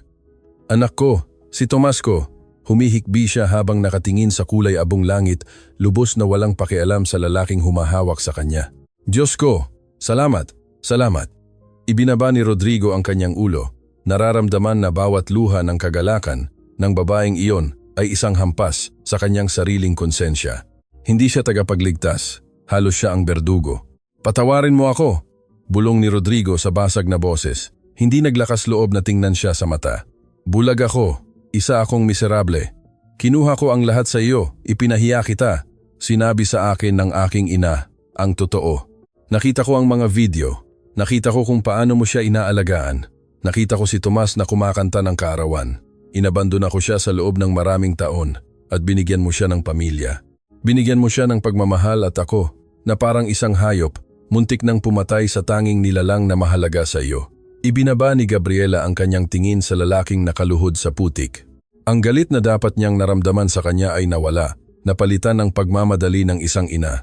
Kailangan nating pumasok, sabi niya nang may bigla ang katatagan. Pinunasan ang kanyang luha gamit ang likod ng kanyang kamay. Gusto ko siyang makita bago siya matulog. Gusto kong malaman niya na narito ang kanyang ina. Mabilis na tumango si Rodrigo, tumayo at nang may kahinahunan na hindi pa niya naipakita kailanman, tinulungan si Gabriela na tumayo. Sabay silang tumakbo patungo sa service door sa basement. Nang makarating sila sa hagdanan na patungo sa main floor, agad na hinarangan ng dalawang security guard ang kanilang daan, kinikilala si Gabriela. Hoy, hindi po kayo pwedeng narito. Binabalaan na po kayo. Sinimulan ng isang guwardya habang kinukuha ang kanyang radio. Humakbang si Rodrigo. Iniharang ang kanyang katawan sa pagitan ng mga guwardya at Gabriela.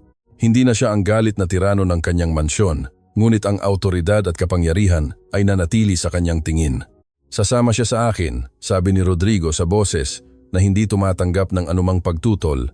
Inilabas ang kanyang pitaka at ipinapakita ang kanyang ID kasama ang VIP Visitor Pass na ibinigay sa kanya ng cashier. Ang anak niya ay papasok sa operating room sa eksaktong sandaling ito. At kung pipigilan niyo siya ng 1 minuto pa, ako mismo ang sisiguraduhin na hindi na kayo makakahanap ng trabaho sa lungsod na ito. Umalis kayo ngayon. Ang mga guwardya, natakot sa nagbabantang presensya ng lalaking may sirang suit, ay dahan-dahang umatras. Tumakbo sila sa puting pasilyo hanggang sa makarating sa mga salamin na pinto ng cardiology unit. Sa eksaktong sandaling iyon, 2 nurse at 1 anesthesiologist ang nagtutulak ng isang rolling stretcher patungo sa dobleng pinto ng operating room. Sa stretcher, nakakonekta sa isang tangke ng oxygen at yakap-yakap ang isang maliit na kupas na teddy bear ay si Tomas. Maputla ang kanyang balat, ang kanyang mga labi ay may kulay asul dahil sa kakulangan ng oxygen, ngunit bukas ang kanyang mga mata. Tomas! Sigaw ni Gabriela, tumatakbo sa pasilyo. Ang kanyang basang sapatos ay nadudulas sa mga tile. Lumingon ang bata. Nang makita ang kanyang ina, isang mahina, ngunit puno ng purong pagmamahal ng ngiti ang nagliwanag sa kanyang maliit at pagod na mukha. Mami, bulong ng bata sa pamamagwan ng maskara. Pinatigil ng mga nurse ang stretcher ng 1 segundo. Lumuhod si Gabriela sa tabi ng kanyang anak. Hinahalikan ang malamig na noo nito. Hinahaplos ang kanyang buhok na basang-basa ng pawis. Umiiyak sa sobrang kaligayahan. Narito ako, mahal ko. Nandito si Mama, bulong niya sa tainga nito. Hinahaplos ang pisngi nito. Ayos na ang lahat, aayusin ang puso mo. Makakatakbo ka na, makakapaglaro ka na ng bola, ipinapangako ko sa iyo. Pinadala po ni Lola Beatriz ang pera, Mami? Tanong ng bata na may inosensya na nagpunit sa puso ni Rodrigo na nanonood sa eksena mula sa ilang metro ang layo. Sabi niya po tutulungan kami ng mga anghel. Tiningnan ni Gabriela ang kanyang anak, lumunok at tumingala kay Rodrigo. Inilayo ng milyonaryo ang kanyang tingin, nahihiya ng husto. Oo, mahal ko, sagot ni Gabriela na may nanginginig ng ngiti. Tinulungan tayo ni Lola at ng mga anghel at may isang ginoo din ang tumulong sa atin na makarating sa oras. Lumitaw ang pangunahing siruhano na hinawakan ang balikat ni Gabriela ng marahan. Kailangan na po tayong pumasok, Ginang Reyes. Ngayon na o hinding-hindi na. Hinalikan ni Gabriela ang kamay ng kanyang anak sa huling pagkakataon. Hihintayin kita dito sa labas, aking kampeon. Magpakatatag ka. Nagsara ng malakas ang dobleng pinto, nilamon ng stretcher. Ang pulang ilaw ng in-surgery ay umilaw sa itaas ng frame ng pinto. Naiwan si Gabriela ng mag-isa sa pasilyo na nakatingin sa pulang ilaw. Huminga siya ng malalim at dahan-dahang lumakad patungo sa mga matigas na plastik na upuan ng waiting area. Bumagsak siya sa isa sa mga ito. Pagod na pagod, wala nang anumang lakas. Naglakad si Rodrigo patungo sa kanya ng mabigat.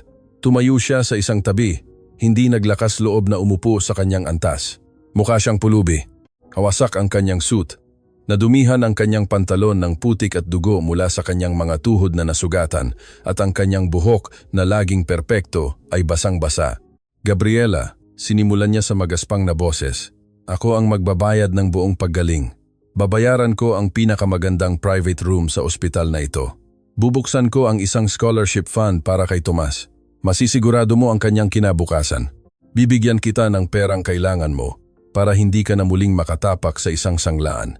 Tumingala si Gabriela sa kanya. Ang kanyang tingin ay napakatahimik. Walang anumang puot na marahil ay mararamdaman ng ibang tao. Hindi ko po kailangan ng pera niyo para sa hinaharap, Senyor Navarro. Mahinang sagot niya. Ngayon po ay pinatunayan niyo sa akin na ang pera ay kayang magbayad ng makina sa ospital, ngunit hindi kayang bilhin ang katinuan. Hindi niyo po niligtas ang anak ko ng inyong milyon-milyong piso. Ang anak ko po ay niligtas ni Doña Beatriz sa kanyang pagmamahal, sa mga ipon ng kanyang buong buhay dahil alam niya po ang sakit ng pagkawala ng isang tao. Ikaw po ay tumigil lang sa pagiging balakid.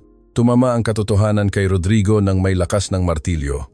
Walang kabayanihan sa kanyang aksyon, tanging ang desperadong pagtutuwid ng isang kalupitan. Alam ko, inamin niya. Ibinaba ang kanyang ulo ng talunan. Isa akong hambog na tanga. Akala ko ay ang pagbili ng mga bagay para sa aking ina ay pumalit sa katotohanan na hindi ko siya kailanman binibisita. Nagagalit ako na ikaw, isang estranghero, ang pumalit sa lugar na iniwan kong walang laman. Kinamumuhian kita dahil ikaw ang lahat ng hindi ko pinangahasan gawin isang tunay na anak. Hindi agad sumagot si Gabriela. Tiningnan niya ang kanyang sariling mga kamay, ang parehong naghugas at nag-alaga sa ina ng lalaking iyon sa loob ng 2 taon. Hindi po kailangan ng nanay niyo na bilhan niyo po siya ng mga bagay, sabi ni Gabriela na may malungkot na tamis. Kailangan niya po na tingnan niyo siya sa mata. Namamatay po siya sa kalungkutan sa malaking bahay na iyon. Ang tunay na kahirapan, Senyor Navarro, ay hindi ang kawalan ng makakain. Ang tunay na kahirapan ay napapalibutan ng luho at walang sinuman ang humahawak sa iyong kamay kapag kinapos ka ng hininga. Kung talagang gusto mong humingi ng tawad, huwag sa akin. Humingi ka ng tawad sa kanya at hindi sa pamamagitan ng tseke. Tumango si Rodrigo. Ang mga luha na muling umagos sa kanyang mga mata, umupo siya sa upuan sa tabi niya ng tahimik. Ang lalaking nangingibabaw sa mga financial skyscraper ng lungsod ay ginugol ang sumunod na 7 oras na nakaupo sa isang plastik na upuan ng ospital na basang-basa ang damit na kasama ang empleyado na kanyang ipinahiya naghihintay ng hatol ng operating room. Noong gabing iyon, sa lamig ng waiting area, namatay si Rodrigo Navarro at sa kanyang lugar ay nagsimulang isilang ang isang tao. Ang leksyon ng ginto. Alas 3 gana ng madaling araw nang tuluyan ng bumukas ang mabibigat na pinto ng operating room. Lumabas ang pangunahing siruhano, tinatanggal ang kanyang gora at maskara na may mukha na halata ang pagod, ngunit may bahagyang ngiti sa kanyang mga labi. Tumalon si Gabriela mula sa upuan na parang may spring. Tumayo si Rodrigo sa likod niya, pinipigilan ang kanyang hininga. Nararamdaman na ang kanyang sariling buhay ay nakasalalay sa mga salita ng doktor na iyon. Ginang Reyes, sabi ng siruhano na lumapit sa kanya. Matagumpay na naitama ang anomaly. Ang balbula ay perpektong tumugon sa reconstruction at ang puso ni Tomas ay tumitibok ng malakas at matatag ng mag-isa. Mananatili siya sa intensive care unit sa loob ng susunod na 48 oras bilang protocol, ngunit ang prognosis ay mahusay. Nailigtas ang bata. Tinakpan ni Gabriela ang kanyang mukha ng kanyang mga kamay at humihikbi. Lumuhod sa ikatlong pagkakataon sa mahabang araw na iyon, ngunit sa pagkakataong ito ay sa lubos na pasasalamat. Kinailangan ni Rodrigo na sumandal sa pader na puting tile. Nararamdaman na sasabog ang kanyang dibdib sa isang napakalalim na ginhawa na nagpadilim sa kanyang paningin. Ipinikit niya ang kanyang mga mata at sa unang pagkakataon sa loob ng mahigit 15 taon ay nanalangin at nagpasalamat ng tahimik. Ilang oras pagkatapos, matapos makita ni Gabriela si Tomas na natutulog ng payapa sa salamin ng intensive care unit, nilapitan siya ni Rodrigo sa pasilyo. Sabi ng mga nurse, ay hindi siya magigising hanggang bukas ng tanghali, sabi ni Rodrigo ng mahinahon, pinapanatili ang isang magalang na distansya. Kailangan mong magpalit ng basang damit at magpahinga ng kaunti. o ikaw ang susunod na pasyente? Hayaan mong ihatid kita sa bahay. Kailangan mong makita ang aking ina. Kailangan niyang malaman na maayos ang lahat. Tumango si Gabriela. Siya ay pisikal na wasak, ngunit ang kanyang kaluluwa ay buo at puno ng liwanag. Ang biyahe pabalik sa taxi, iniwan ni Rodrigo ang kanyang kotse na inabandona at wala siyang pakialam na bawiin ito sa sandaling iyon. Naganap ito sa isang solemne na katahimikan. Nagsisimulang sumikat ang araw sa mga bundok ng Metro Manila. Nagbibigay kulay sa langit ng mga kulay kahel at ginto na nagmamarka ng simula ng isang bagong araw at ng isang bagong buhay. Nang huminto ang taxi sa harap ng naglalakihang mansyon ng mga Navarro, hindi na sa tingin ni Rodrigo ay trophy ng kanyang pinansyal na tagumpay ang bahay. Sa tingin niya ay isang bilangguan kung saan niya palalayain ang mga taong pinakamamahal niya. Binuksan ni Rodrigo ang pangunahing pinto gamit ang kanyang susi. Lubog sa katahimikan ng bahay, ngunit nakasindi ang mga ilaw sa pasilyo. Naglakad sila patungo sa sala. Naroon, sa parehong balat na sofa, kung saan niya ito ipinahiya ilang oras na ang nakalipas, si Doña Beatriz. Hindi siya natulog. Nakaupo siya, matigas, na may lumang rosaryo sa kanyang magaspang na kamay. Ang kanyang mga mata ay nakatitig sa pinto. Ang kanyang mukha ay puno ng tuyong luha. Parang tumanda siya ng 10 taon sa isang gabi ng pagdurusa, naghihintay ng balita na magsasabi kung ang kanyang anak ay isang mamamatay tao o kung nagkaroon ng awa ang Diyos. Nang makita ng matanda si Gabriela na pumasok na may mantsahang uniforme, binitawan niya ang rosaryo. Tumayo siya nang may liksi na bihirang pahintulutan ng kanyang may sakit na katawan. "Gabriela!" sigaw ng matanda sa basag na boses. "Nakaligtas po, Doña Beatriz." Humihigbi si Gabriela. Tumatakbo patungo sa kanya at lumuhod sa harap ng sofa, yakap-yakap ang baywang ng matanda. "Matagumpay po ang operasyon. Malakas po ang tibok ng puso niya. Buhay po ang anak ko."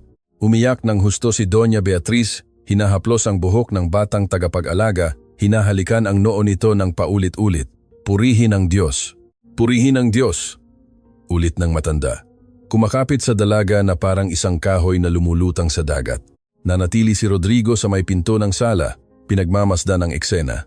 Napakalaki ng buhol sa kanyang lalamunan kaya't halos hindi siya makahinga. Dahan-dahan siyang lumapit. May hawak siyang sirang maleta ni Gabriela, ang parehong sinipa at sinira niya sa eskinita. Pinulot niya ang bawat isa sa kanyang mga simpleng gamit mula sa aspalto bago sumakay ng taxi. Maingat niyang inilagay ito sa sahig sa tabi ng sofa. Tumingala si Doña Beatriz at tiningnan ang kanyang anak. Nakita niya ang wasak na suit na nagkakahalaga ng milyon-milyong piso. Nakita niya ang sapatos na gawa sa Italian leather na nababalot ng putik. Nakita niya ang duguan na tuhod at ang nasugatan na mga buko-bukong. Ngunit higit sa lahat, nakita niya ang mga mata ni Rodrigo. Hindi na sila puno ng kayabangan, ni ng pagmamataas, ni ng malamig na pagkalkula ng negosyante. Ito ay ang mga mata ng isang batang nagsisisi. Ito ay ang mga mata ng anak na inakala niyang nawala magpakailanman. Lumapit si Rodrigo at nang may mabagal na paggalang ay lumuhod sa harap ng kanyang ina sa tabi ni Gabriela. "Inay," simula ni Rodrigo at ang simpleng pagbigkas ng salitang iyon ay nagpabasag sa kanyang boses. "Pumunta ako doon. Dumating ako sa oras. Iniwan ko ang pera. Hindi ko nabawi ang pinsala na ginawa ko kay Gabriela sa eskinita. At alam kong hindi ako karapat-dapat na tingnan ng sino man sa inyo sa mata magpakailanman." Hinawakan niya ang mga kamay ng kanyang ina, ang marupok at kunot na mga kamay na matagal na niyang iniiwasang hawakan. "Sa buong buhay ko, inakala kong ang pagbibigay sa iyo ng pera ay ang aking paraan ng pag-aalaga sa iyo." Patuloy ni Rodrigo na umiiyak ng hayagan, hindi nagtatago, tinatanggal ang lahat ng kanyang baluti. "Akala ko ay ang pagbili sa iyo ng pinakamalaking bahay at ang pinakamagagaling na doktor ay ginawa akong isang mabuting anak. Ngunit naging isang miserable na duwag ako na ayaw harapin ang iyong katandaan o ang iyong kalungkutan. Muntik na akong pumatay ng isang inosenteng bata dahil sa aking sinumpaang pagmamataas." Pinakinggan siya ni Doña Beatriz na nanginginig ang mga labi, hinayaang dumaloy ang luha sa kanyang pisngi. "Sobrang pasensya, inay," pakiusap ni Rodrigo. Idinidikit ang mga kamay ng matanda sa kanyang noo. "Isinusumpa ko na taos puso akong nagsisisi. Ibinibigay ko ang lahat. Ayoko nang maging Iceman. Gusto kong maging anak mo ulit. Kung tatanggapin mo pa ako, kung mapapatawad mo pa ako." Tiningnan ni Doña Beatriz ang nakayukong ulo ng kanyang anak. Tiningnan niya si Gabriela, na bahagyang tumango na may ngiti ng purong empatiya. Binitawan ng matanda ang isa sa kanyang mga kamay at nang may walang katapusang pagmamahal ay hinaplos ang marumi at magulong buhok ni Rodrigo. Ang isang anak ay laging hinihintay na bumalik. Rodrigo, bulong ng matanda sa boses na puno ng di natitinag na pagmamahal. Hindi mahalaga kung gaano kalayo siya nawala sa dilim, ang pintuan ng isang ina ay laging bukas. Pinapatawad kita, anak ko. Pinapatawad kita. Itinaas ni Rodrigo ang kanyang mukha at niyakap ang kanyang ina sa baywang. Inilubog ang kanyang mukha sa hita nito at umiyak na may desperasyon ng isang nalunod na sa wakas ay nakatapak sa tuyong lupa. Umiyak siya para sa nawawalang oras, umiyak para sa pinsalang idinulot, at umiyak para sa malalim at malawak na kapayapaan ng pagkaalam na sa wakas ay nakabalik na siya sa kanyang tunay na tahanan. Sumama si Gabriela sa yakap, niyakap ang matanda at ang milyonaryo. Sa sandaling iyon, sa gitna ng putik, mga luha at pagtubos, isinilang ang tunay na pamilya. 6 na buwan, pagkatapos, bumuhos ang sikat ng araw sa tanghali mula sa malaking bintana ng kusina, nagliliwanag sa kahoy na counter at puting cabinet. Mainit ang kapaligiran, puno ng buhay at amoy ng lutong bahay. Wala nang nakakalat na pera sa mesa. Sa halip ay mayroong malaking plato ng pandesal, mga pitsel ng sariwang juice at mga kuwaderno ng paaralan. Si Doña Beatriz, nakasuot ng matingkad na dilaw na panglamig at mukhang napakabata, ay tumatawa ng malakas. Nakaupo siya sa kanyang laging upuan, ngunit sa pagkakataong ito ay nasa kanyang kandungan si Tomas. Ang bata, na ngayon ay may mapupulang pisngi na puno ng kalusugan at enerhiya, ay nagtuturo sa matanda ng isang drawing na kakatapos lang niyang gawin gamit ang kanyang mga krayola. Si Gabriela, nakasuot ng kaswal at eleganteng damit, ay tuluyan ng iniwan ang asul na uniforme dahil siya na ngayon ang administrator ng Children's Heart Foundation na inilunsad ni Rodrigo. Nakatayo siya sa tabi ng kalan, nagsasalin ng sopas sa mga plato. Bumukas ang pintuan ng kusina. Pumasok si Rodrigo. Hindi na siya nakasuot ng matigas na itim na suit o nakakasakal na kurbata. Nakasuot siya ng simpleng maong, isang asul na linen shirt at isang ngiti na nagliliwanag sa kanyang mukha. Bahagyang humaba at nagulo ang kanyang buhok. Mukha siyang payapa. Nandyan na si Tito R, sigaw ni Tomas. Tumalon mula sa kandungan ng matanda at tumakbo patungo sa kanya. Sinakote siya ni Rodrigo sa ere. Inangat siya sa ibabaw ng kanyang ulo. Naglalabas ng malinaw na tawa ang bata bago siya yakapin sa kanyang dibdib. Kumusta ang kampeon na may pinakamalakas na puso sa mundo? Tanong ni Rodrigo. Hinalikan ang noo nito. Nagdrawing po ako ng rocket para sa inyo, sabi ng bata. Inalog ang papel sa kanyang mukha. Mamaya mo na lang ipakita sa akin sa opisina. Tumawa si Rodrigo. Maingat na ibinaba ito. Naglakad ang milyonaryo patungo sa mesa. Lumapit sa kanyang ina mula sa likod. Binigyan siya ng malakas na halik sa pisngi at niyakap sa balikat.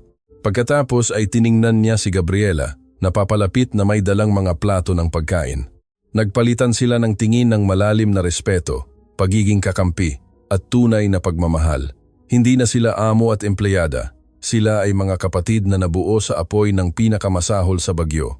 Umupo si Rodrigo sa mesa, napapalibutan ng ingay, ng tawa ng mga bata, ng amoy ng mainit na pagkain, at ng mapagmahal na tingin ng kanyang ina. Tiningnan niya ang paligid, sinisip-sip ang bawat detalye ng pangkaraniwan na eksena na iyon at napagtanto ang pinakamalaking leksyon sa kanyang buong buhay. Ginugol niya ang kanyang buong buhay sa pag-iipon ng milyon-milyong piso sa mga bank account sa ibang bansa. Naniniwala na ito ang nagpagawa sa kanya na pinakamayamang tao sa mundo. Ngunit kinailangan na isang hamak na tagapaglinis at isang may sakit na bata ang wawasak sa kanyang buong imperyo ng kayabangan upang maunawaan niya ang ganap na katotohanan. Ang tunay na kayamanan ay hindi kailanman nasa mga safe o sa mga nakashield na account. Ang tunay na kayamanan ay laging naroon. Nakaupo sa mesa ng kusina ng kanyang ina. Naghihintay na siya ay magkaroon ng kapakumbabaan na umuwi para tamasahin ito.